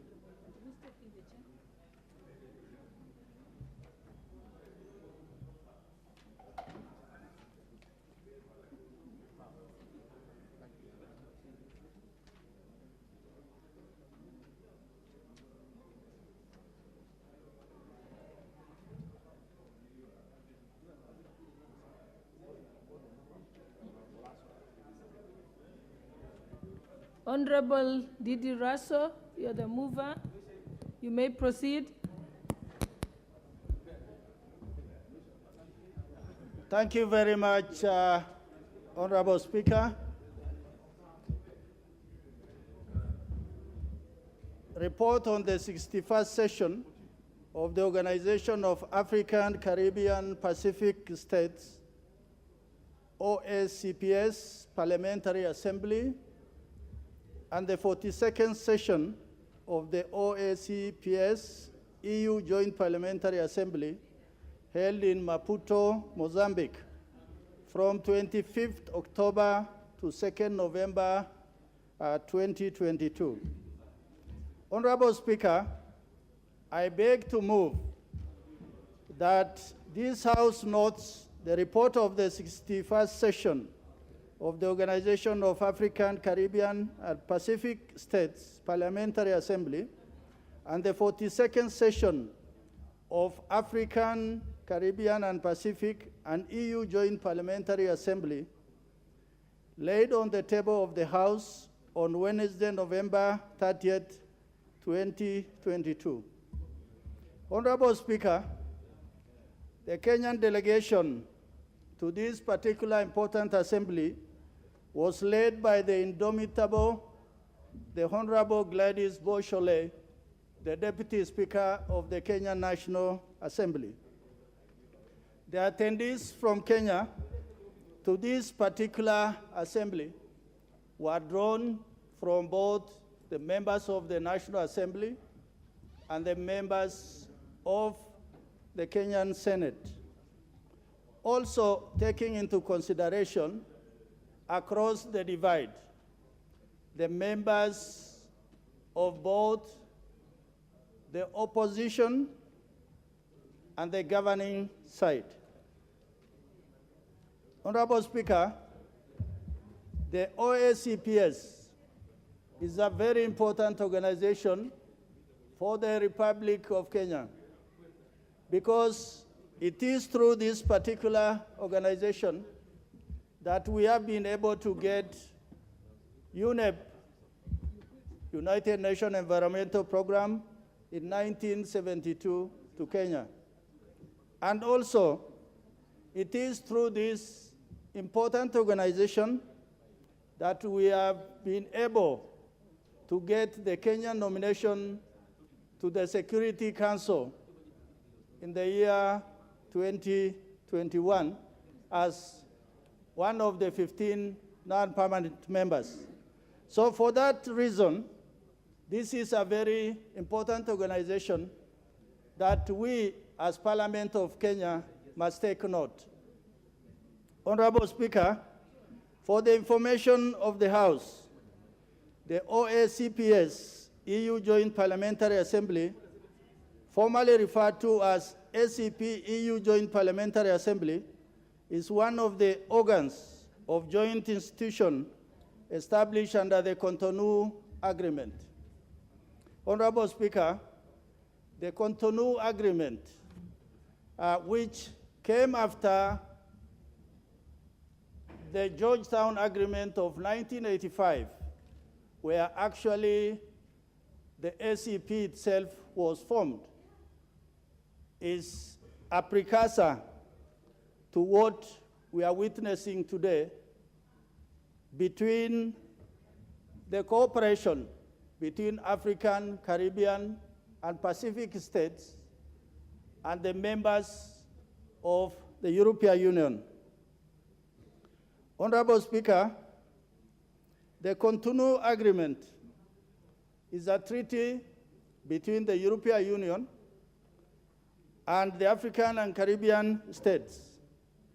It is only Cuba that actually is in that region, but is not a member of this organization.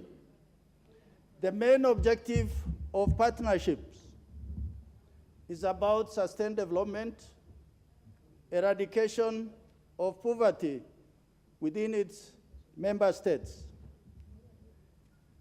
Honorable Speaker, the ACP-EU Joint Parliamentary Assembly comprises more than 320 members of parliament from the 79 Organization of African, Caribbean, and Pacific States and members of the European Parliament, drawn from the 27 member states of the European Union.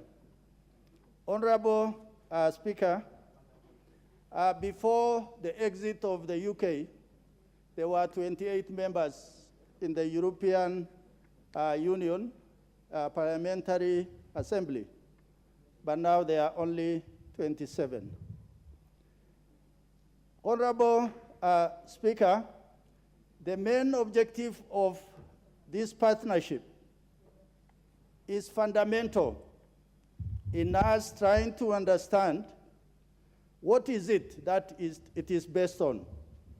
It is based on 3 pillars: development cooperation, economic and trade cooperation, and political dimension.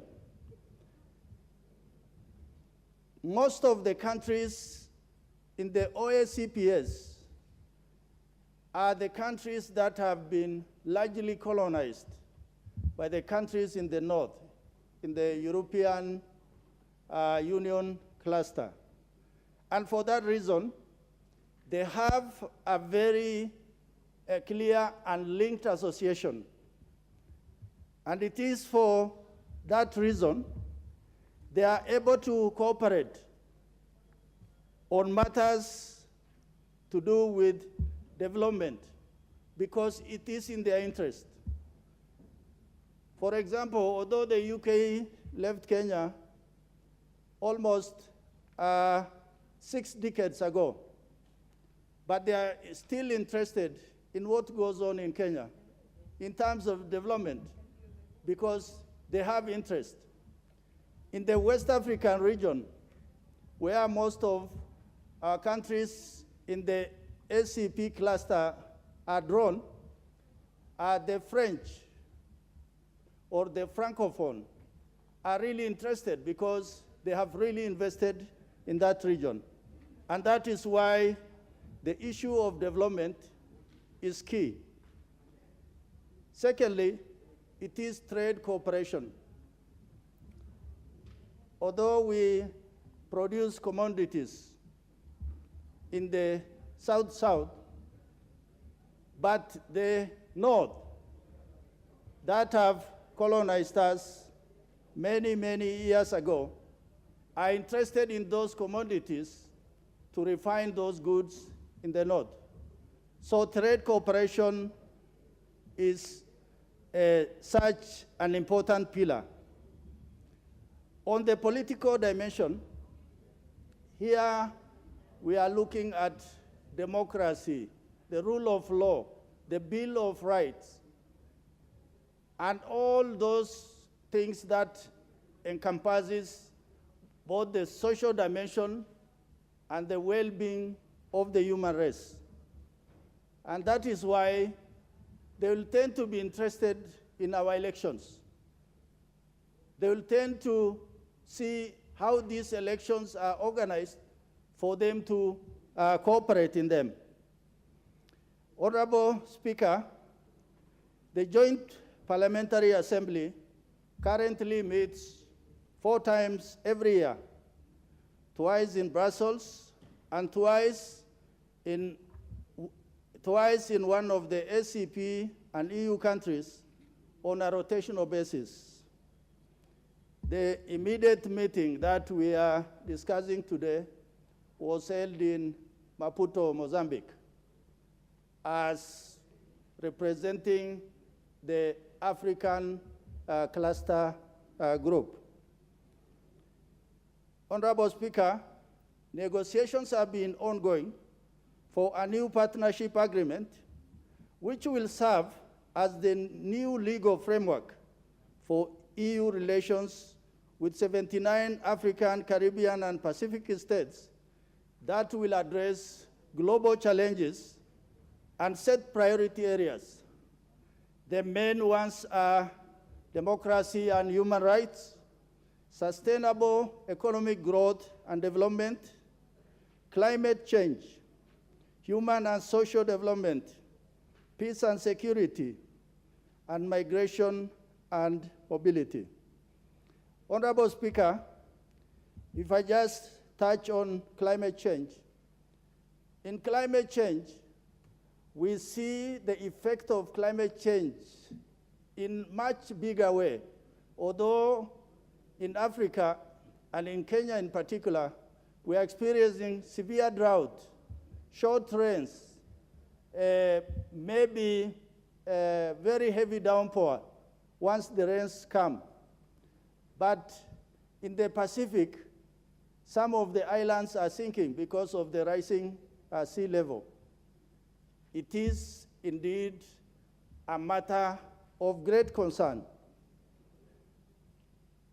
Then, on the issue of peace and security, I think a factor that is with us, the issue of terrorism, drugs, money laundering, and when you come down to our case today, we are experiencing banditry and cattle rustling, whereas it is internal, but it has an effect on the largely global Kenya in terms of how we do our things at that international level. Honorable Speaker, during the 42nd session of the Parliamentary Assembly, it was informed that the new post-Cotonou agreement has been set for June 2023.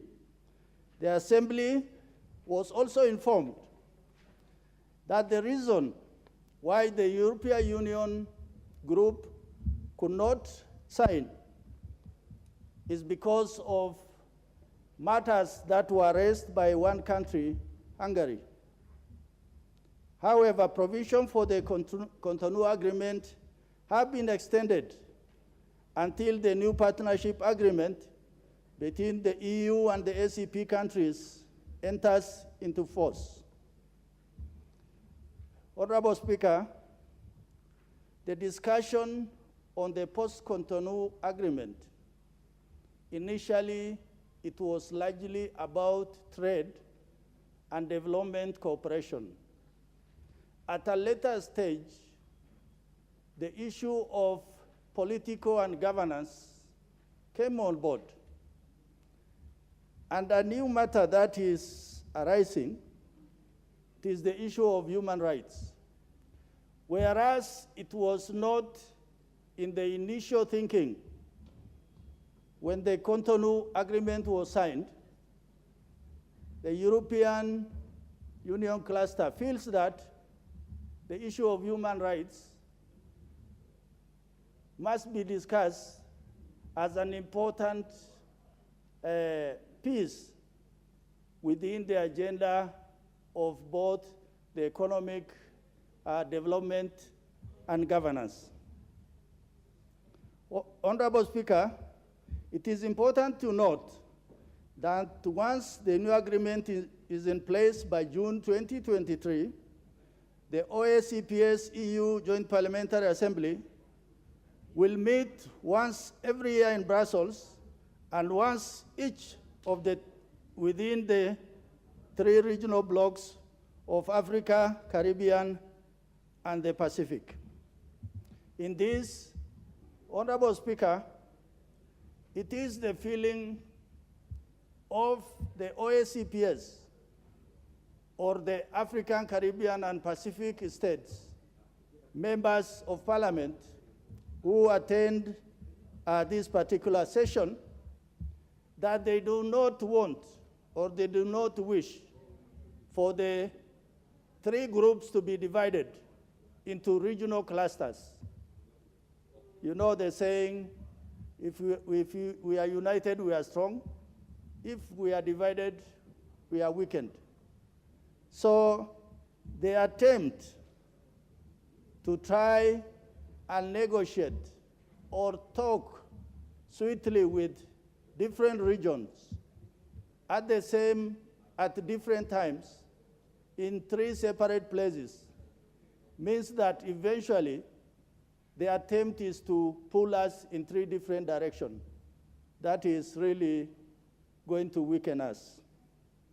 Honorable Speaker, this assembly runs with three principal committees. The Committee on Political Affairs, where Kenya is a member. The Committee on Economic Development, Finance and Trade, and the Committee on Social Affairs and the Environment. Madam Speaker, just to comment on the three committees, on the political affairs, it largely speaks to the issue of governance, peace and security, while the Committee on Economic Development is largely about trade. A few years ago in this parliament, we are able to pass the EPAS, Economic Partnership Agreement, where Kenya negotiated as part of East Africa.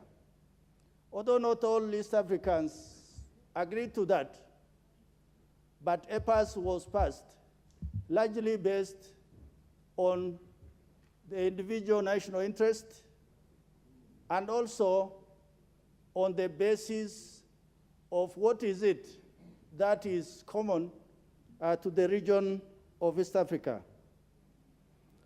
Madam Speaker, the Committee on Social Affairs and Environment discusses the matter of women, youth, the issue of climate change, and also the issue of economic empowerment for these different cluster groups, including people living with disabilities.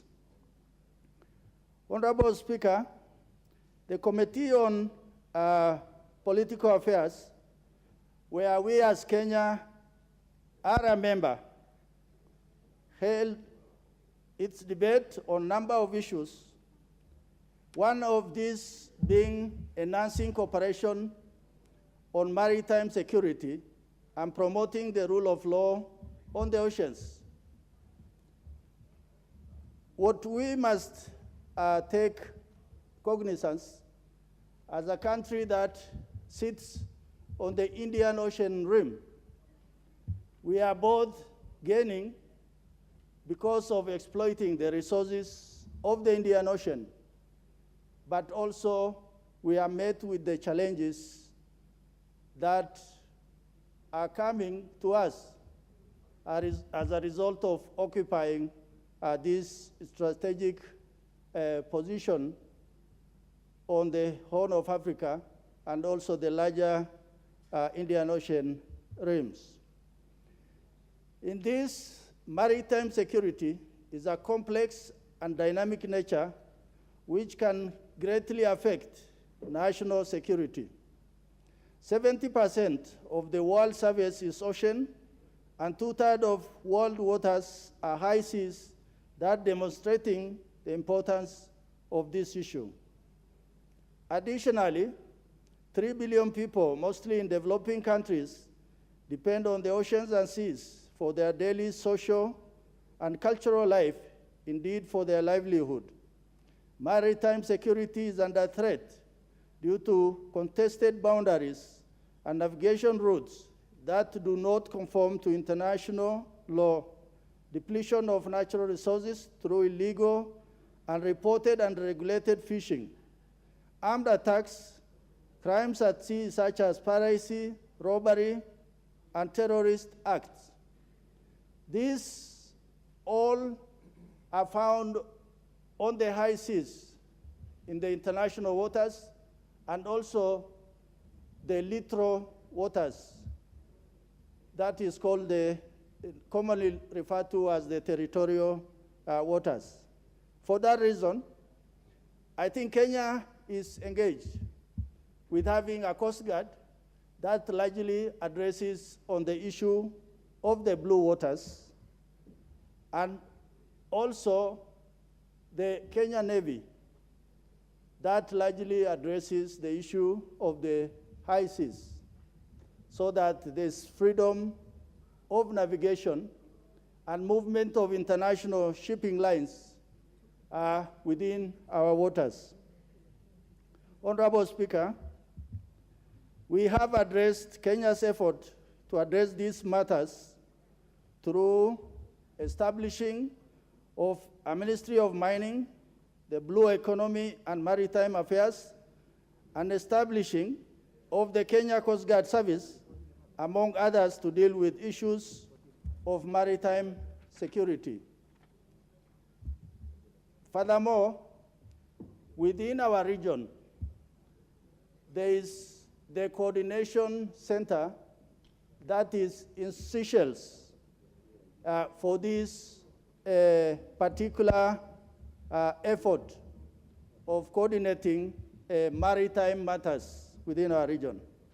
Honorable Speaker, it is also noted that emphasis needs to be placed on review of maritime laws to address the current climate and come up with approaches for dealing with issues that were multi-pronged and multidimensional. Honorable Speaker, on matters regarding the political situation in the Organization of African and Caribbean and Pacific States, the issue of the Kenyan election of August 22 was updated as a peaceful election that was considered across the world as a major step in the advancement of democracy in Africa. The issue of climate change is also a matter of concern, where the Republic of Vanuatu in the South Pacific was seeking to have the United Nations General Assembly to adopt a resolution that would enable them to engage the United Nations International Court of Justice to obtain an advisory on the responsibility of the global north with regard to climate change. Honorable Speaker, this particular state is seeking the support of OACPS to take the international community, particularly the developed countries, to the ICJ, because they feel that most of their land is disappearing underwater because of the rising sea level. And they really want international attention on this, and Kenya's support is being sought. Honorable Speaker, the other matter of importance in Kenya that our delegation was able to raise at this particular forum is climate change that has contributed to resource-based conflict in Asa region in Kenya, especially where the socioeconomic activities like nomadism are still practiced. Honorable Speaker, another matter that we must inform the House is the issue of withdrawal of South Africa from OACPS. South Africa being a major player in our region and a country that is of great concern is what today we are saying. If South Africa withdraws, Kenya or Nigeria withdraws, what happens to this particular organization? Yourself. Honorable Speaker, I'll be winding up. This is a very important organization, and that is why I said it is important for us to really educate the House on this. The state of play on the Cotonou Agreement. Following 2 years of negotiation, consensus was reached on the text of the agreement, and it was initially laid to April 2021. However, because the negotiations have not reached the end, this is largely exacerbated by the issue of migration, sexual and reproductive health and rights that has prevented the agreement from being finalized by the initial expiry date. Honorable Speaker, I wish to conclude by saying this. During this particular OACPS Parliamentary Assembly, the Kenyan delegation was grateful to OACPS because last year, that is 2022, we were actually heading this organization where the president of Kenya then, Uhuru Kenyatta, was actually the chairman. And it is during that time he was able to mobilize and consolidate effort that eventually led to support for us in the Security Council.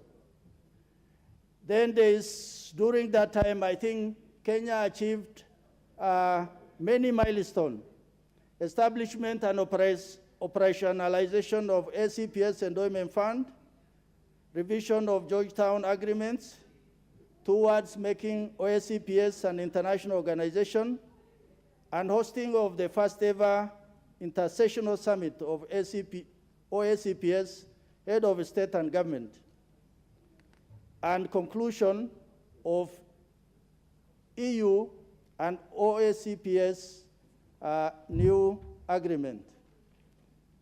In conclusion, Honorable Speaker, the issues discussed at this past session of Joint Parliamentary Assembly are very relevant to our existing situation. The issue of climate change as a first. I thank you for this opportunity to brief the House, and I ask members to support this report. And I want to ask the indomitable leader of majority, the Honorable Kimani Ichung'wah, to second. Thank you, Honorable Speaker. Thank you, Honorable Speaker.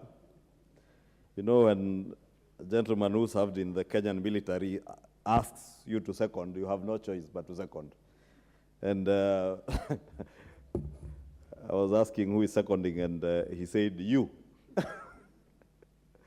So I have to comply, and I therefore, Honorable Speaker, rise to second the noting of this report by the Organization of Africa, Caribbean, and Pacific Parliamentary Assembly and the 42nd session of the OACPS-EU Joint Parliamentary Assembly.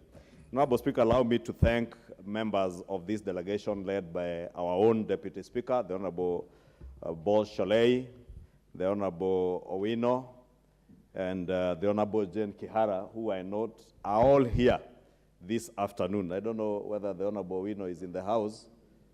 He might have been somewhere in Upper Hill organizing some resistance movement. That's why probably he's the only member of the delegation you will not find in the house this afternoon. But notably, Honorable Speaker, the OACPS-EU comprises of more than 320 members of parliament from 79 Organization of African, Caribbean, and Pacific states, and members of the European Parliament, which are drawn from 27 member states of the European Union. Honorable Speaker, the main objectives of this partnership were to push through sustainable development and eradication of poverty in or within the member states. And Honorable Speaker, it is indeed commendable that we had a strong delegation led by our own Deputy Speaker, who you know is a very good mobilizer, and she was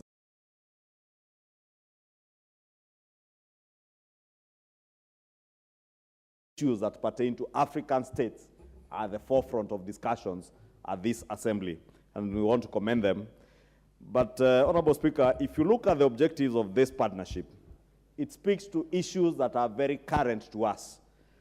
Issues to do with sustainable development and the eradication of poverty, Honorable Speaker, as was agreed on in the Cotonou Agreement, Honorable Speaker, are issues that are pertinent not just to Kenya, but many African states, and indeed those of the Caribbean and Pacific states, as also is the case also in the European member states that are represented here because of the global recession and the war in Ukraine and Russia, Honorable Speaker, you know, even many European states and their economies are not doing very well. And therefore, there are lessons to learn and between all of us. And none, either the Pacific states or the African states or the EU states that are in this organization, has nothing that they can't learn from each other. Each state has something that they can learn to each other. And it is good, Honorable Speaker, even as we send delegations to some of these very important bodies, we send delegations that will be able to articulate issues that concern the people of Kenya and indeed people of the African states. And that's, Honorable Speaker, I noted at the beginning of this motion that at a time like this, when we are discussing such important issues pertaining to the eradication of poverty and sustainable development, Honorable Speaker, you can see the state the House is in today. And notably, I think it is only this side of the House that, and a few members that we have donated to the other side, because I think from the other side is only the Honorable Harry Kombe that I see. The Honorable Agnes Pareyo, you know, as much as she's on the other side, she is a very focused legislator and sits in this House throughout and articulates issues, especially issues touching on the girl child.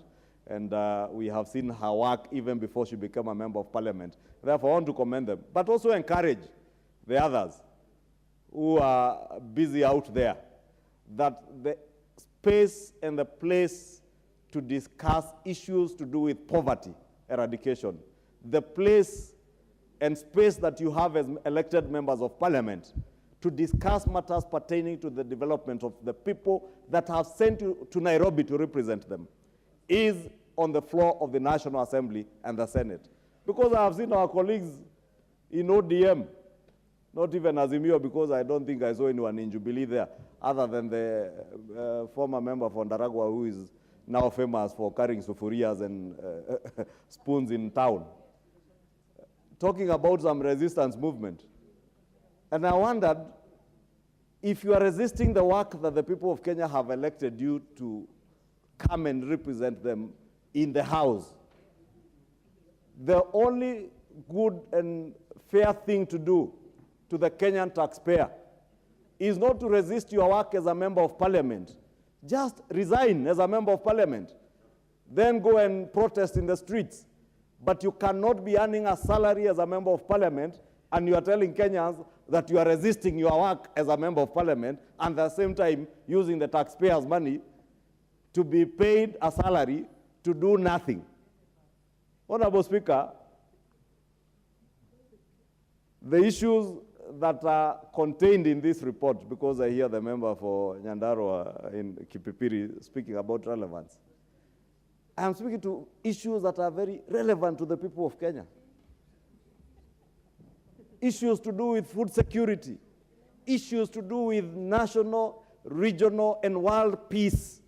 There cannot be peace and stability in the world, not just in African states, in the Pacific states, in the European states, if people are hungry, if people are stealing from their own countries and subjecting their people to perennial poverty, if leaders are lying to their people that you can resist a government that is established constitutionally and established by those people through the vote, you cannot do that, Honorable Speaker.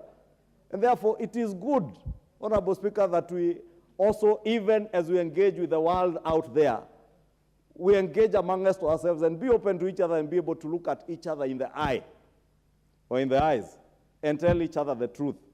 And that's why I'm speaking to my colleagues in the minority, that please, You cannot be telling people the same things you told them during the campaigns. I have seen a long communique that they have issued from somewhere, talking about William Ruto, Rigathi Gachagua. The things they said about William Ruto during the campaign are the same things they are telling Kenyans today. The same things they told Kenyans about Rigathi Gachagua during the campaigns, they are still telling Kenyans that today. Kenyans are tired. Kenyans want to hear you articulate issues that relate to their daily livelihoods. How will you make gas cheaper? How will you make fuel cheaper? How will you use your positions as members of parliament and as elected leaders to make life and, more bearable and bring down the cost of living? We just passed the appropriations bill last week, Honorable Speaker, and there were interventions, and hopefully, because I have been engaged in a process to look at the budget policy statement critically to ensure that it is aligned to the value chains that the government has prioritized, Honorable Speaker, to ensure that we do not repeat the same mistakes that we did under the handshake regime of just talking about the big four, a big four that was never followed up with actual budgetary allocations. What's your point of order, Jared Okello? Honorable Jared Okello.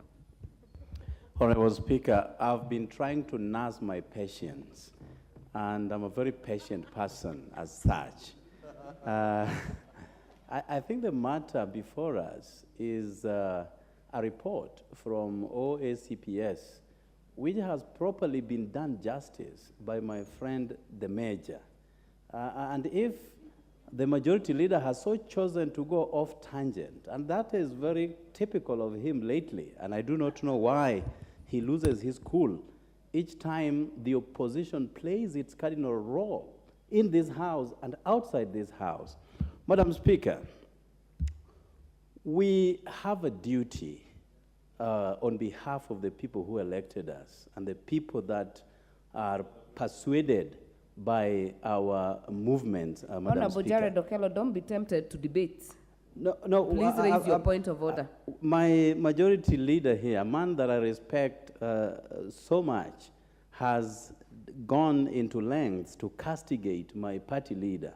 And I think I will be remiss not to offer a rebuttal to him that we have just finished our communique with the general public. And we are saying mass action begins today. And on the 20th, there will be a mass movement within Nairobi that may end up in State House and check out all the thieves in that house. Order, members. Order, Honorable Jared Okello. You also started very well, but from what I've listened to, have not heard the mention of a party leader. And the issues that happen out there, you will not prosecute them here. Yeah, go on, Majority. Thank you, Honorable Speaker. You know, at times it's good to allow the Honorable Jared Okello, being the only ODM member of parliament present in the House today, to at least be seen to be defending his party leader. But I can also assure Jared Okello, there are no people to threaten in this government. And there will be no handshakes. And you can take that to the bank. You can protest, you can scream at the top of your voices, but there will be no handshake. We know what the handshake did to us in this country. Honorable Speaker was saying, if you look at the Cotonou Agreement, which, if you see in the report, was due to expire in February 2020, this agreement aims to reduce and eventually, or hopefully, eradicate poverty and contribute to the gradual integration of the ACP states into the world economy. And it was based on 3 pillars. One, which is the issues I was speaking to, and maybe that's why the Honorable Jared Okello, because I'm sure he has not even seen the report, he's not able to relate the issues I'm speaking to on development, on world peace, to the issues. And let me just mention to him, read to him, that it was based on 3 pillars. Top among those pillars is development cooperation. 2 is economic and trade cooperation. And that is why the EPA comes in on trade and economic cooperation. And C is the political dimension. And that is why I was speaking to issues, Honorable Jared Okello, that relate to the political dimension. Yeah? And also relate to development. Because one of the things that we should learn even as we engage with other member states within the OACP-EU, is that democracy is not something that you just talk about when it is convenient to talk about.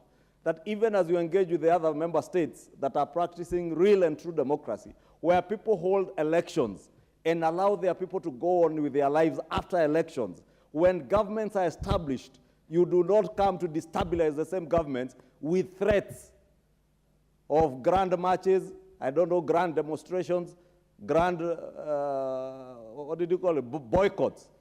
At least last time you said you are boycotting some milk products because the leadership in the regime then were milk processors. This time around, I'm wondering, what are you going to be boycotting? I hear the Honorable Jared Okello shout from his seat that they will be boycotting eggs. You cannot boycott eggs because eggs are being produced by Kenyan farmers in Kikuyu. Eggs are being produced by Kenyan farmers in Nyando. Eggs are also being produced by Kenyan farmers in Nairobi. If you go to Ruai, you will find Kenyan farmers. Even in Kibra, there are people doing kienyeji chicken and selling eggs in Nairobi. Therefore, you cannot be talking about boycott of eggs. And the issues that relate to trade and economic cooperation. We are talking about economic cooperation and integration of our region in the East African community. You cannot be sabotaging that economic recovery, then pretend to be speaking about integration and economic integration with other ACP and EU states. It must begin from us here, that we must ensure, one, that we are able to work together as a country to work towards economic recovery. And I've seen things in the recent past, Honorable Speaker, relating to the economic recovery, and I see a belated attempt, again, by people who served in the other regime, now pointing fingers at each other. And I've seen one former cabinet secretary even purporting that the president has opened hospitals that are still under construction. And I wondered, how confused can people be?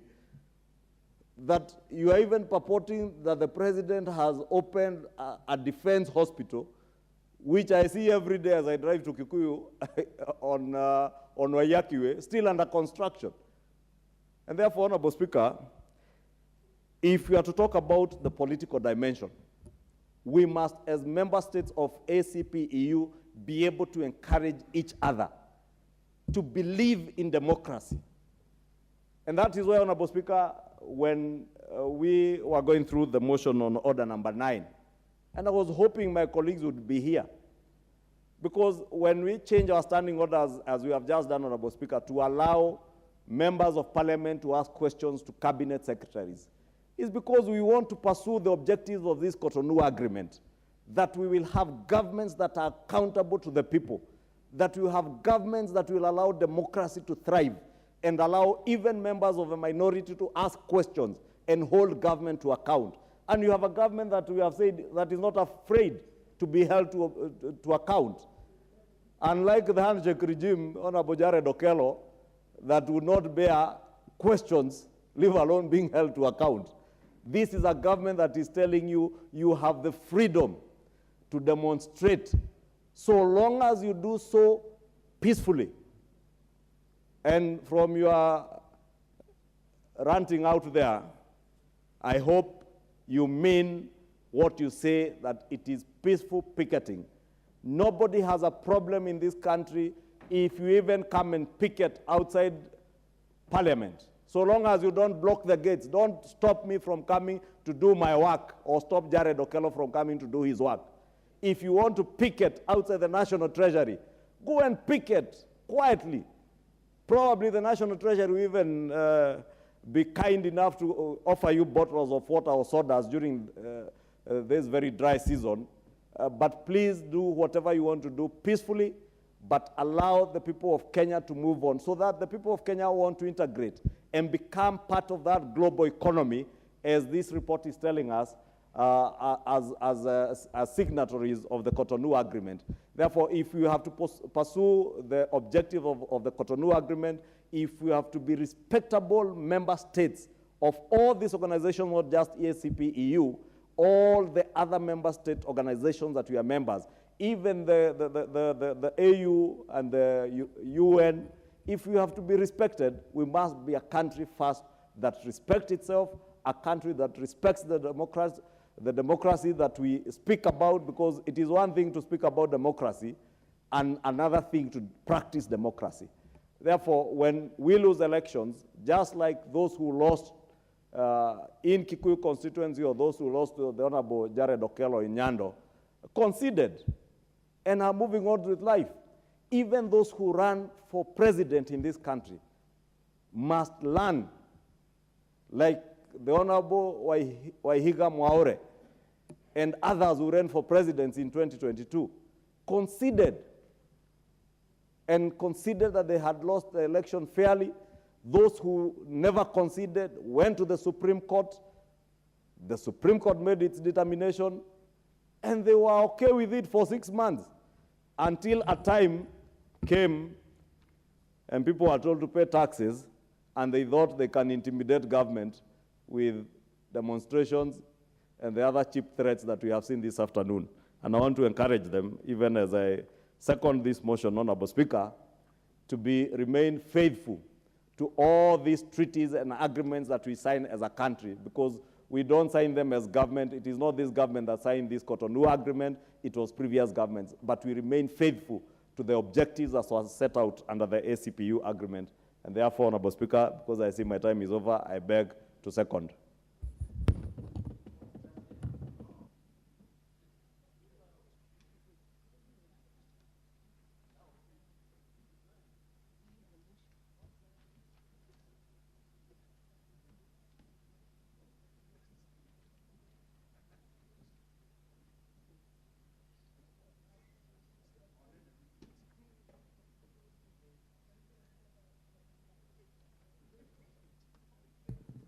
Okay, members. I then propose the motion that this House notes the report of the 61st session of the Organization of Africa, Caribbean, and Pacific OACPS Parliamentary Assembly and the 42nd session of the OACPS-EU Joint Parliamentary Assembly laid on the table of the House on Wednesday, 30th November, 2022.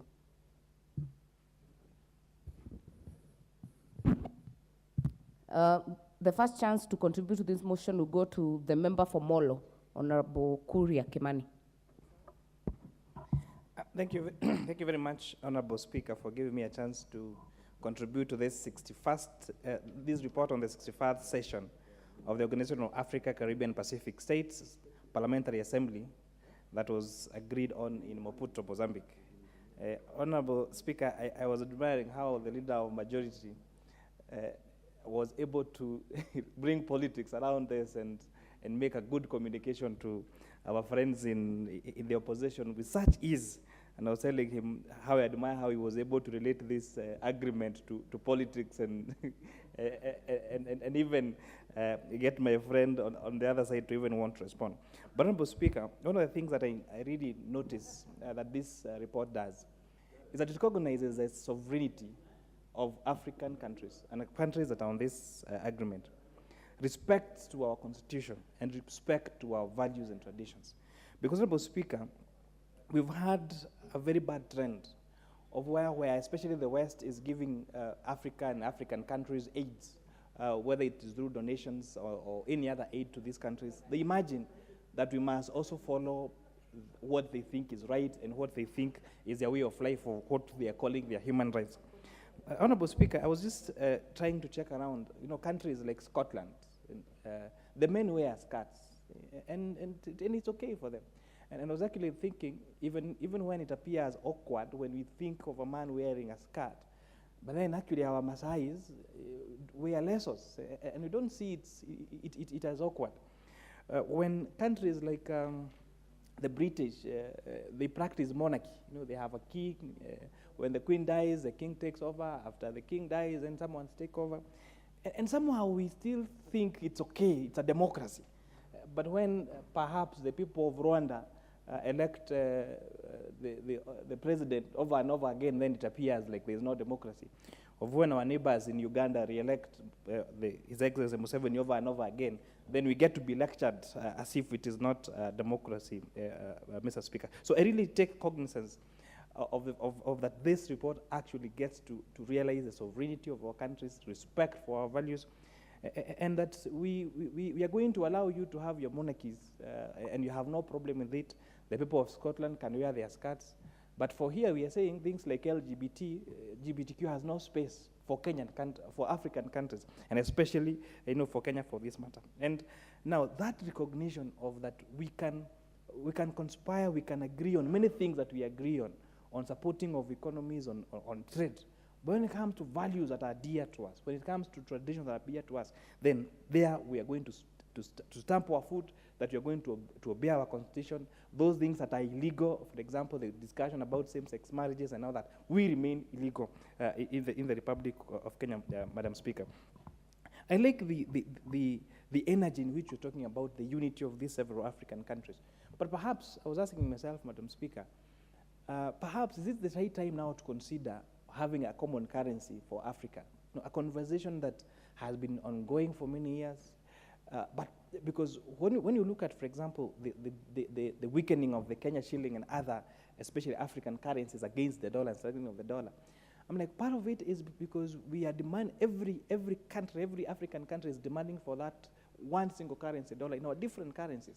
But perhaps if we had the African dollar or the African shilling, then we will have it be so strong, and the things that we have now to deal with, like a price, like increase of prices, the challenge you have with our imports, we wouldn't have to really deal with them. So I'm doing a clarion call to our African countries. There is more that unites us than the one that divides us. And if then we're able to have that economic revolution, that economic unity, including and not limited to even sharing one currency, then we would be able to individually and collectively solve a lot of global issues that tend to affect our countries.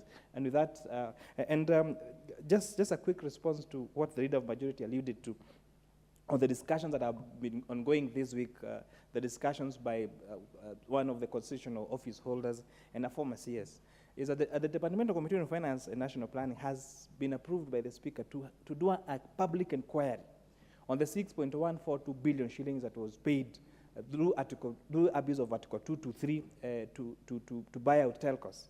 And we're telling them, stop sending those reports on media. Stop sharing your WhatsApp messages on social media. You're going to have a chance to come to the House that is mandated to oversight expenditure by the executive to explain yourself, to tell this country exactly what happened during those days that are alleged happened as it is reported by the report on Treasury. And with that, Madam Speaker, I beg to support. Thank you, Honorable KK. Honorable Jane Kihara, you are part of this delegation. Let us hear what you have on the report.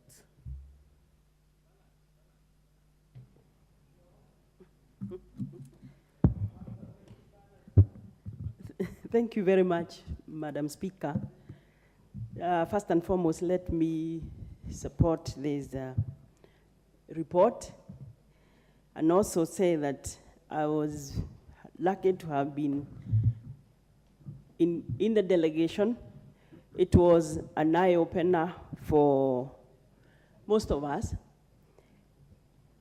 And being what it is, because it was National Assemblies, we were lucky to have our very able leader of delegation, Madam Speaker, Madam Boss. And those who have not been, because parliaments by nature are transitional. So we had very many new people like us who did not understand. And I must say also congratulate or commend our clerk, Gertrude Chebet, because she has the issues on her fingertips and she was able to assist those who have not been there before. We also got to know that sometimes this European Union is not honest with us or with the regions, because it wants to impose some issues that maybe we may not be able to take. They have refused to take also responsibility of their undoing, because there are things that they have done in the past and when they colonized us. So it was clear from many countries or many assemblies that we were not prepared to be colonized again in the name of funding. Like it has been said, there were issues that we brought out. We said there is nothing, we cannot make conclusions out there unless, because we have a constitution here, we bring it here to this house and amend. And it can only be happen if it is amended in this August House. Madam Speaker, there are issues that were very good, discussed very in detail at various committees, like economics, trade, and everything that works for the good of the mankind. But again, the dishonesty comes when European Union wants to divide the regions so that they deal with individuals, with individual states or regions, Caribbean EU, Pacific EU, and Africa EU. This one, the whole assembly did not agree, because they said, or we said, there is no then need to call it a union if you segregate in regions. Madam Speaker, it was clear that from the assemblies that we can only be able to work with European Union once we are united. And they want to separate us because we have the numbers when it comes to voting. So that when it is Africa, African Union, Africa and EU, and then Pacific and EU, when we are divided, they'll be able to override us in their aspirations. Madam Speaker, our leader of delegation was able to articulate a motion that she has brought in this house and we have passed of pesticides, and it was supported by the floor because they are bringing pesticides that they are not using in Europe. And this one was very well discussed or articulated by her. There were people who would vote on how Kenya is voting, because Kenya is very critical. The three parliaments that were visible, Kenya was one of them. It was very clear that Nigeria was missing. We know they will have their elections. South Africa, having pulled out, is also a disadvantage to the region. So what came out is for institutional memory. For example, we were talking about Maputo. The delegation that was there, or those of us who weren't there, we were not in Maputo. So if there is every need for purposes of institutional memory to have members who have been in the last assembly meeting in Maputo to be the ones that are in Brussels and also in the next one. This one will help the country to follow up for purposes of institutional memory, like I've said. So, Madam Speaker, there is an issue of deforestation that they brought. And our delegation was able to articulate that you cannot be able to not advise actually, because they're not advising, is to tell us how to manage our forests. Because they are saying if you cut just a line, then you are not liable for funding because of deforestation.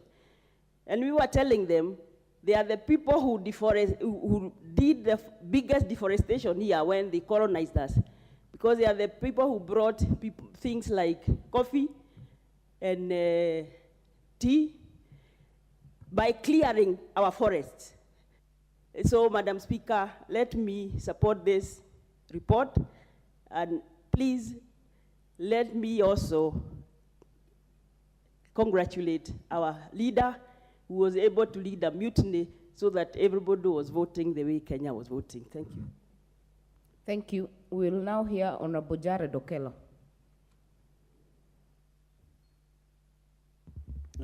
Honorable Madam Speaker, I thank you for the opportunity. And just a while back, I had a very good banter with my majority leader here. I wish he stood around. I could have given him a little clarification. But on the level of dispensation of justice, you never condemn somebody who has no opportunity to rebut, and therefore I will sidestep that. However, I was taught that the best way to measure level of fear is through reaction over people when a message has been passed. And that has been properly demonstrated here, that the Azimio advances instill a lot of fear across the aisle, and therefore feeds into our objective. And therefore I like that very much. The OACPS-EU Parliament, as has been ably alluded to, was established so that certain democratic ideals within the member states could be safeguarded, Madam Speaker. And we all understand that it is a democratic parliamentary institution that discusses a range of issues mostly akin to what we go through in this House, Madam Speaker. Its main objective is to promote and defend democracy, and that is why each time there is an election anywhere, we tend to see the European Union sending a huge delegation as an observer mission group. Of course, we all understand that during elections, the observer mission group tends to only follow the script of what has been decided by electoral umpires in those nations. It is only in Nigeria last week that I found the European Union disagreeing with African Union as to who got elected to be president and the process that was involved into the entire exercise. And I think if the European Union would stand its ground going forward on this, then imposters in state houses will be reduced.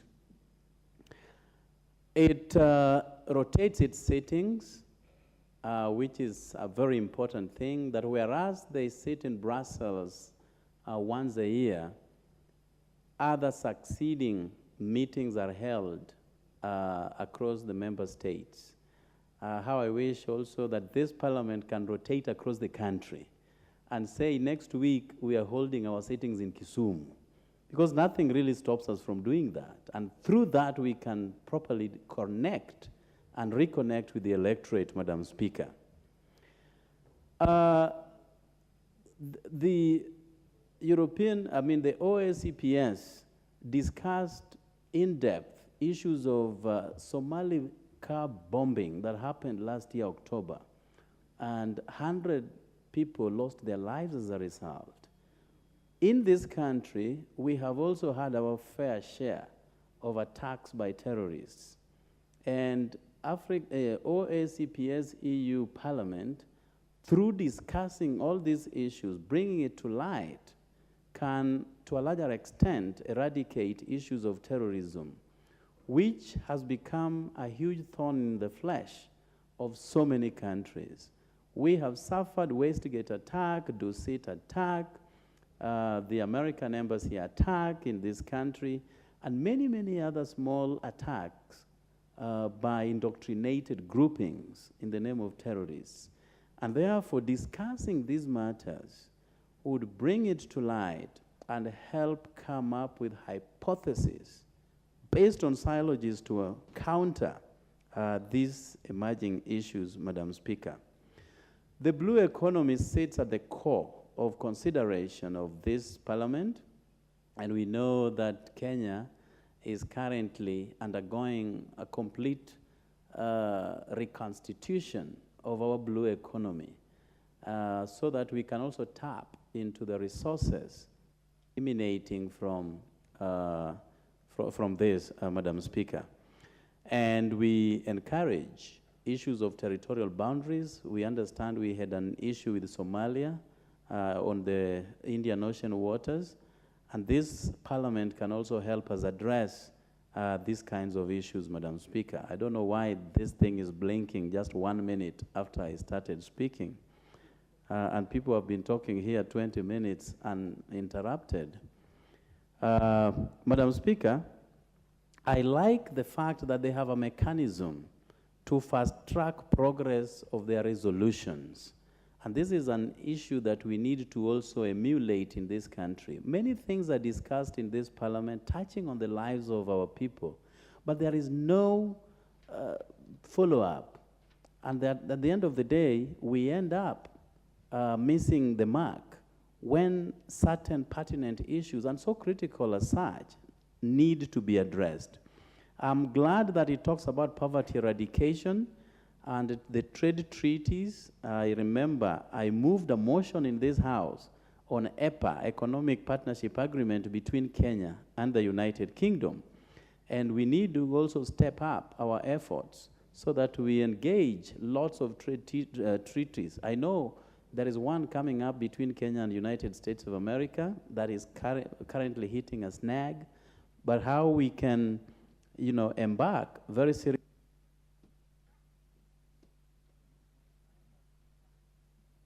Honorable Jared Okello, I'll add you 2 minutes. I thank you very much, Madam Speaker, for the 2 minutes. So the trade treaties, as I said, we need to fast track most of them. When we were doing the EPA trade agreement in our last regime here, we came to the realization that we are only doing 5% of tea exports to the United Kingdom.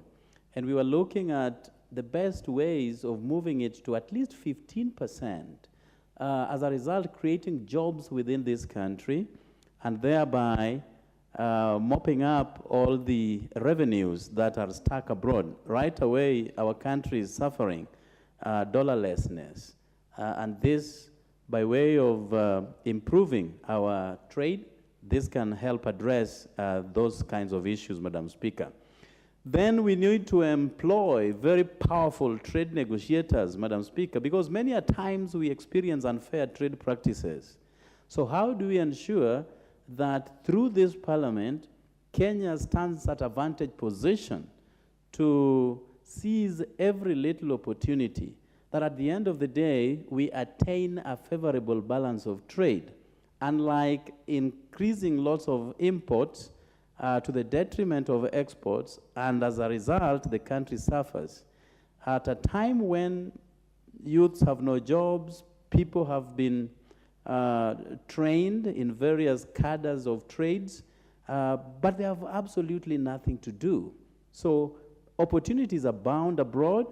We only need to increase our levels of presence together with negotiating skills, that at the end of the day, we can capture what belongs to the Republic of Kenya. And therefore, I support this report on OACPS-EU that has properly been done by our friends who represented our country in Maputo. We only need to balance the representation. I have seen the entire entourage was only picked from UDA. And I don't think that portends well for our country. You're out of order, Honorable Jared. Honorable Owino was in that delegation. Out of 10, he's actually not in the House. Yeah, so out of 10, you had Honorable Owino, I thank you. Your time is up. Honorable Wanjiku Muhia from Kipipiri. Thank you, Honorable Speaker, for giving me this opportunity. And from the onset, I want to support the report, congratulate the team, especially the team leader who brought his team together and was able to converse on issues that affect Africa, East Africa, Kenya, and our constituencies were discussed and passed.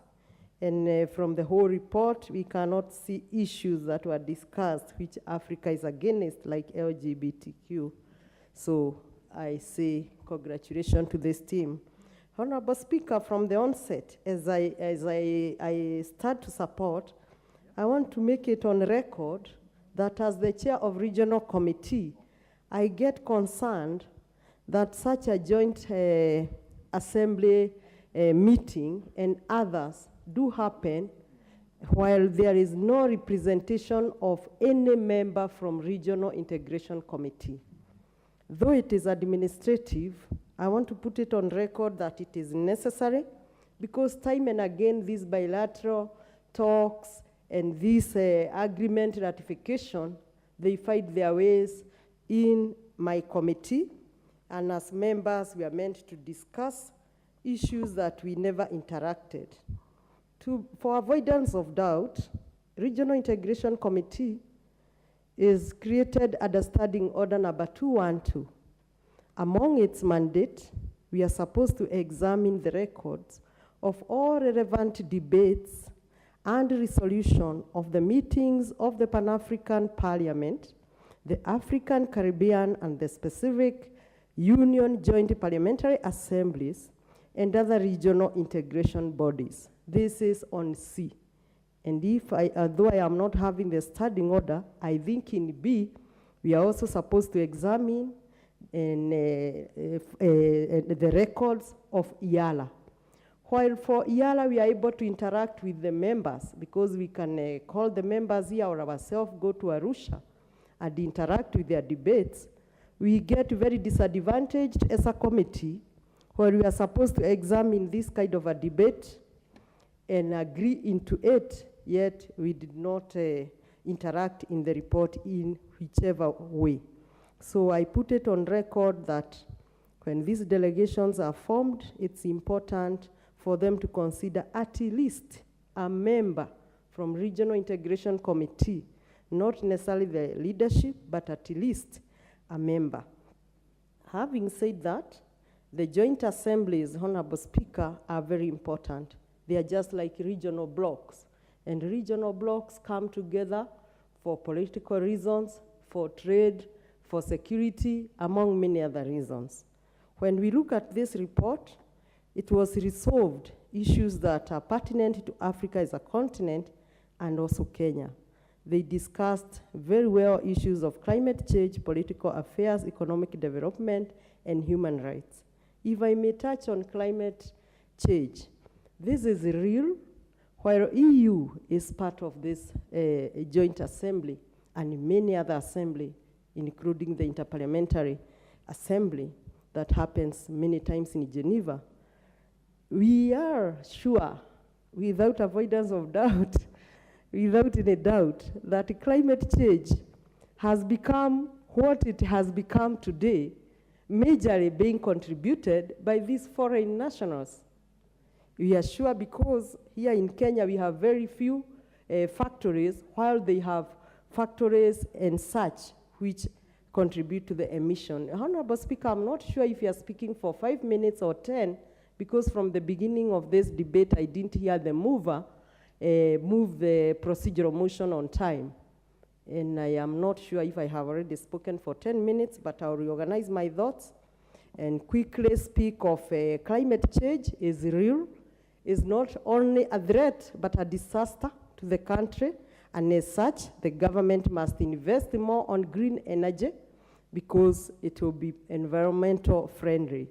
And on this green energy, the government must invest on issues like solar, on issues like wind power.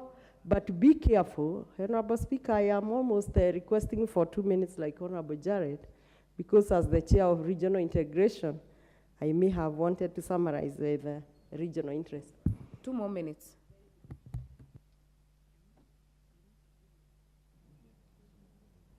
Thank you, Honorable Speaker.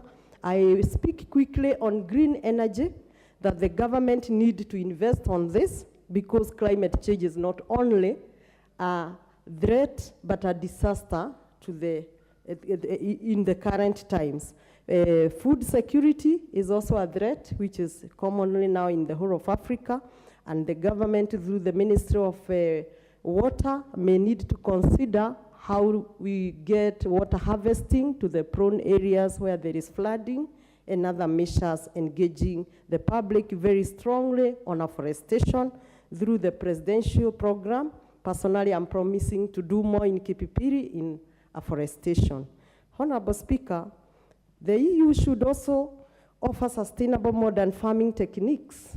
And I have seen in this report that there was a call for EU to ensure that the cost of compliance are not transferred to the producers. Honorable Speaker, because you come from Gilgil constituency, I'm sure you're aware what happens in Naivasha, and our flower farms really have high cost of production of flowers because the kind of pesticides that are advised they should use sometimes are not even manageable, and even the ordinary farmers who are doing the French beans and such. So as much as these joint assemblies come and indicate they are helping Africa or every other participant, including themselves in one way, they must also see on the other way how this happens. Honorable Speaker, as I conclude, I want to say that these joint assemblies are necessary, but also important as a country to find why some countries are also exiting. We have read in this report, country A have exited, the recent being South Africa. So why are countries exiting from this kind of joint association? And when we go for bilateral agreements, for instance, the EPAs, and Kenya lead the talk, and we do the signatures, and we find our neighborhood, like Uganda, like Tanzania, getting very hesitant. We also need to find how to ratify together. Finally, Honorable Speaker, on trade negotiators, I agree fully with Honorable Jared that we need very strong trade negotiators because we are aware, for instance, the issue of the railway gauge. We know this railway gauge was constructed with huge amount of money. And when you go by train, you see quite a number of houses constructed irregularly because I don't believe they are ever used. I think these are kind of the strong negotiators of the trade for benefit of our country that we need in every bilateral that we intend to ratify as a country. With that, I thank you very much and I support this report. Thank you. This chance will go to the MP for Runyenjes, Honorable Eric Mushangi.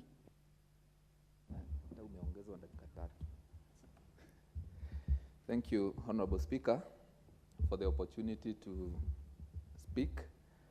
And from the onset, I wish to support this report.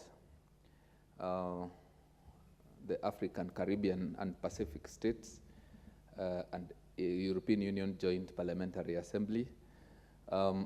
Madam Speaker, I want to say that the resolutions that were made in this assembly are resolutions that are very important for the growth and stability of Kenya and the region.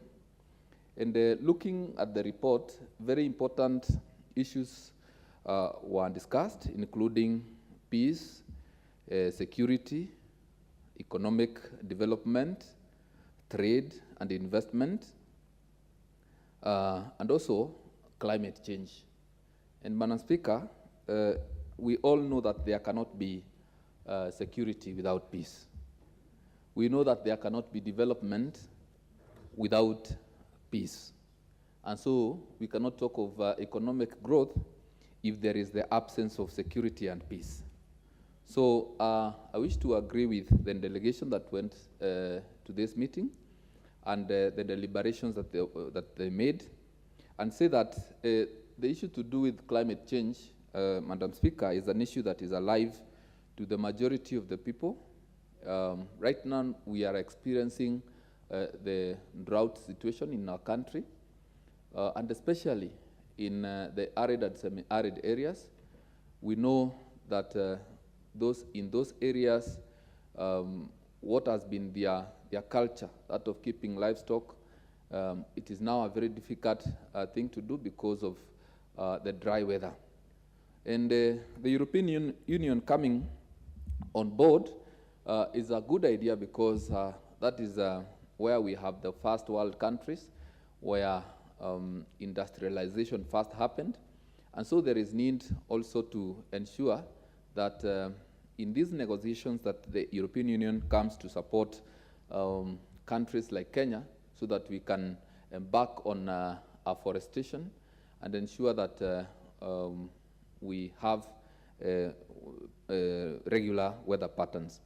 Madam Speaker, also, it is important to note that the issue of labor migration has become now a very important aspect. And I am encouraged to see that countries are coming together. And the coming together of these countries is also enabling the market negotiations like the tea, coffee, and even the Mera negotiations. And right now, Madam Speaker, I wish to bring to the attention of this House that there is another opportunity for Kenya, and it is in the labor migration sector. And right now, the labor migration is fetching our country more foreign exchange than the tea and the coffee sectors. So I am looking forward to a time when these forums, the OACPS-EU and the EU, will do more of bilateral labor agreements so that we can offer our young people opportunities to go and work abroad, fetch Kenya more foreign exchange, and ensure that we grow our economy by the remittances that will be done. Madam Speaker, also, the discussions also are centered on poverty eradication, and it is a fact that the drought situation in this country is causing Kenyans to experience difficulties in putting food on the table, and it is important that countries come together so that we find solutions that are facing our people. So with those few remarks, Madam Speaker, I support. Thank you. This chance will go to the member for Kericho, Honorable Beatrice Kemei.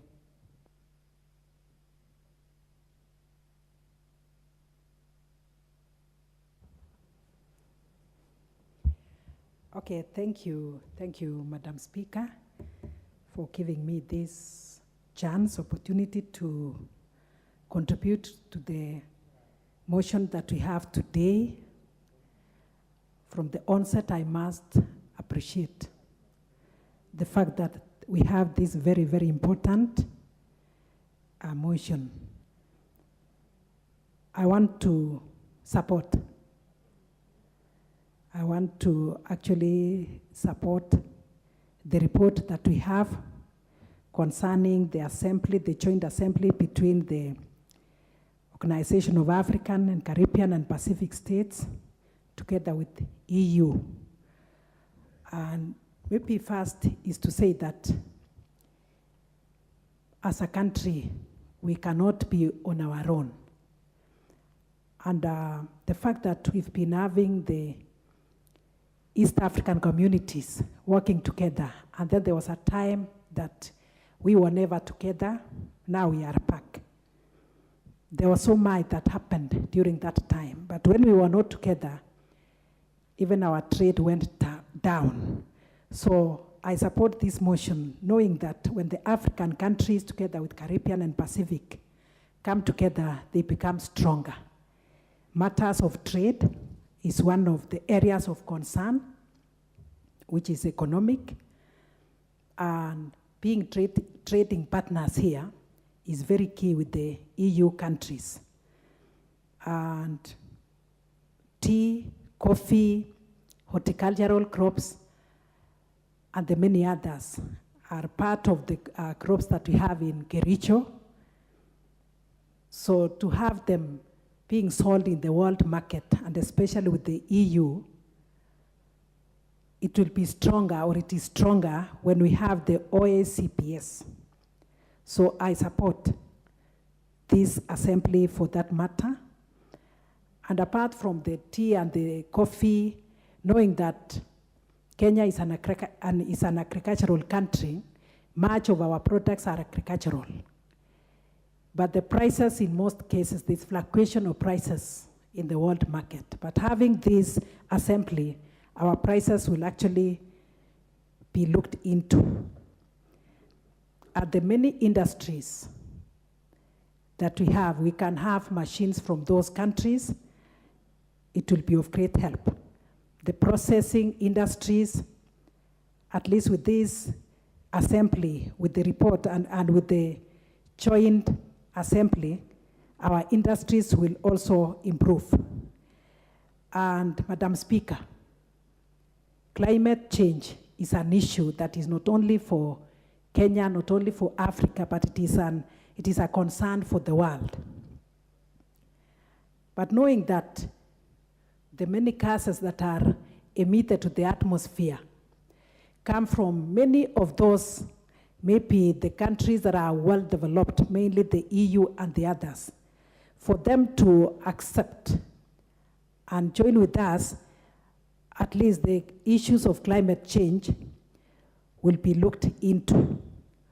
So as members of the OACPS, we'll be able to have a conversation on issues of climate change, not forgetting that funding is mainly from those donor countries, will actually be looked into.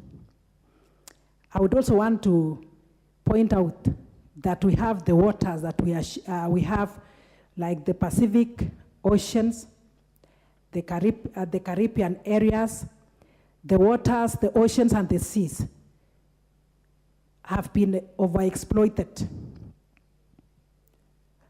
Because of this, the fishing, overexploitation of the fishing, the waters of the sea through fishing, they are not regulated. And coming together will actually help us to follow the law. And not only that, and with this assembly, Madam Speaker, the threats that goes to the oceans, including pollution, will be looked into. And I believe the EU will listen as the other members do the same. When we come to environment and the natural resources, we have very many natural resources like the minerals that have not been exploited because of inadequate capital. But when we have these countries and the organizations coming together, or the EU and the OACPS coming together, at least our trade and our environmental resources will be exploited and managed very well. It will not be overexploited.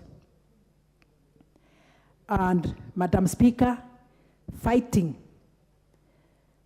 against the devastating effects of climate change, as I've said, will be done not only by one, but with many other of these countries.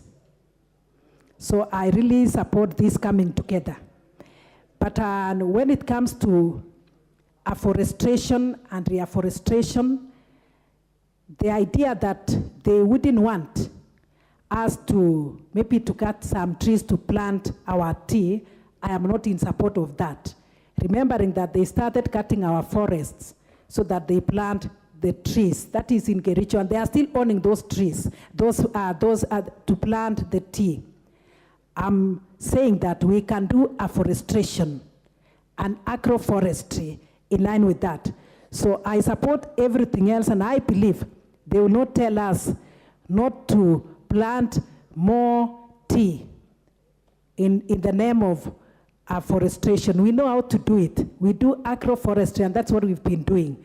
So ideally, I support, not forgetting the human rights, democracy, and governance, which is also very, very important, mainly the gender equality. I know they will support, and they are there to support us with gender. Other members, what's your point of order, Honorable Memusi?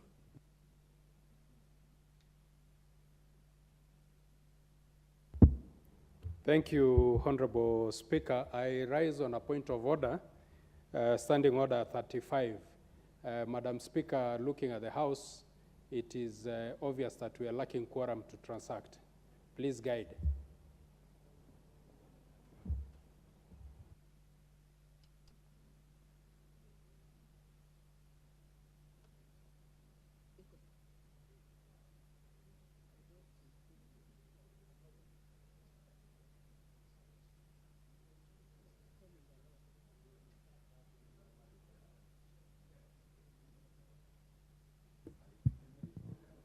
Order, members.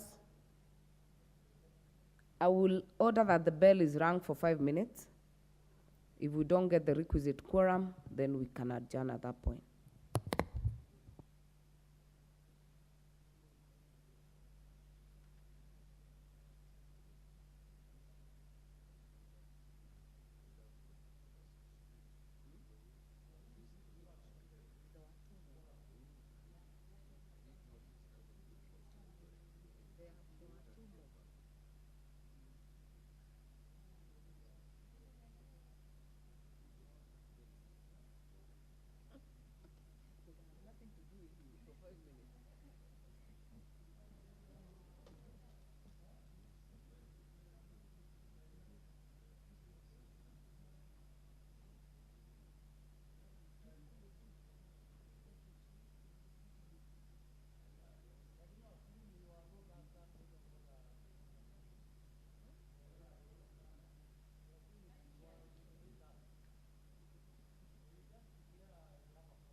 Order, members.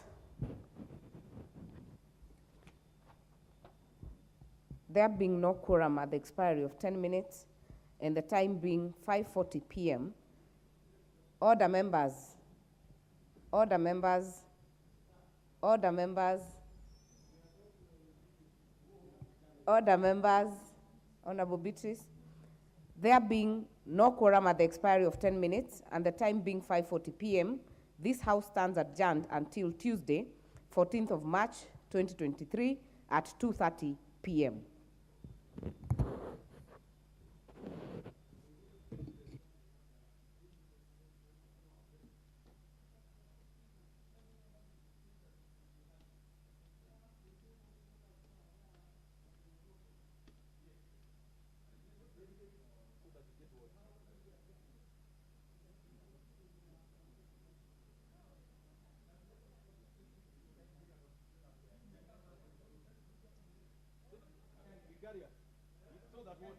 So that you are given what?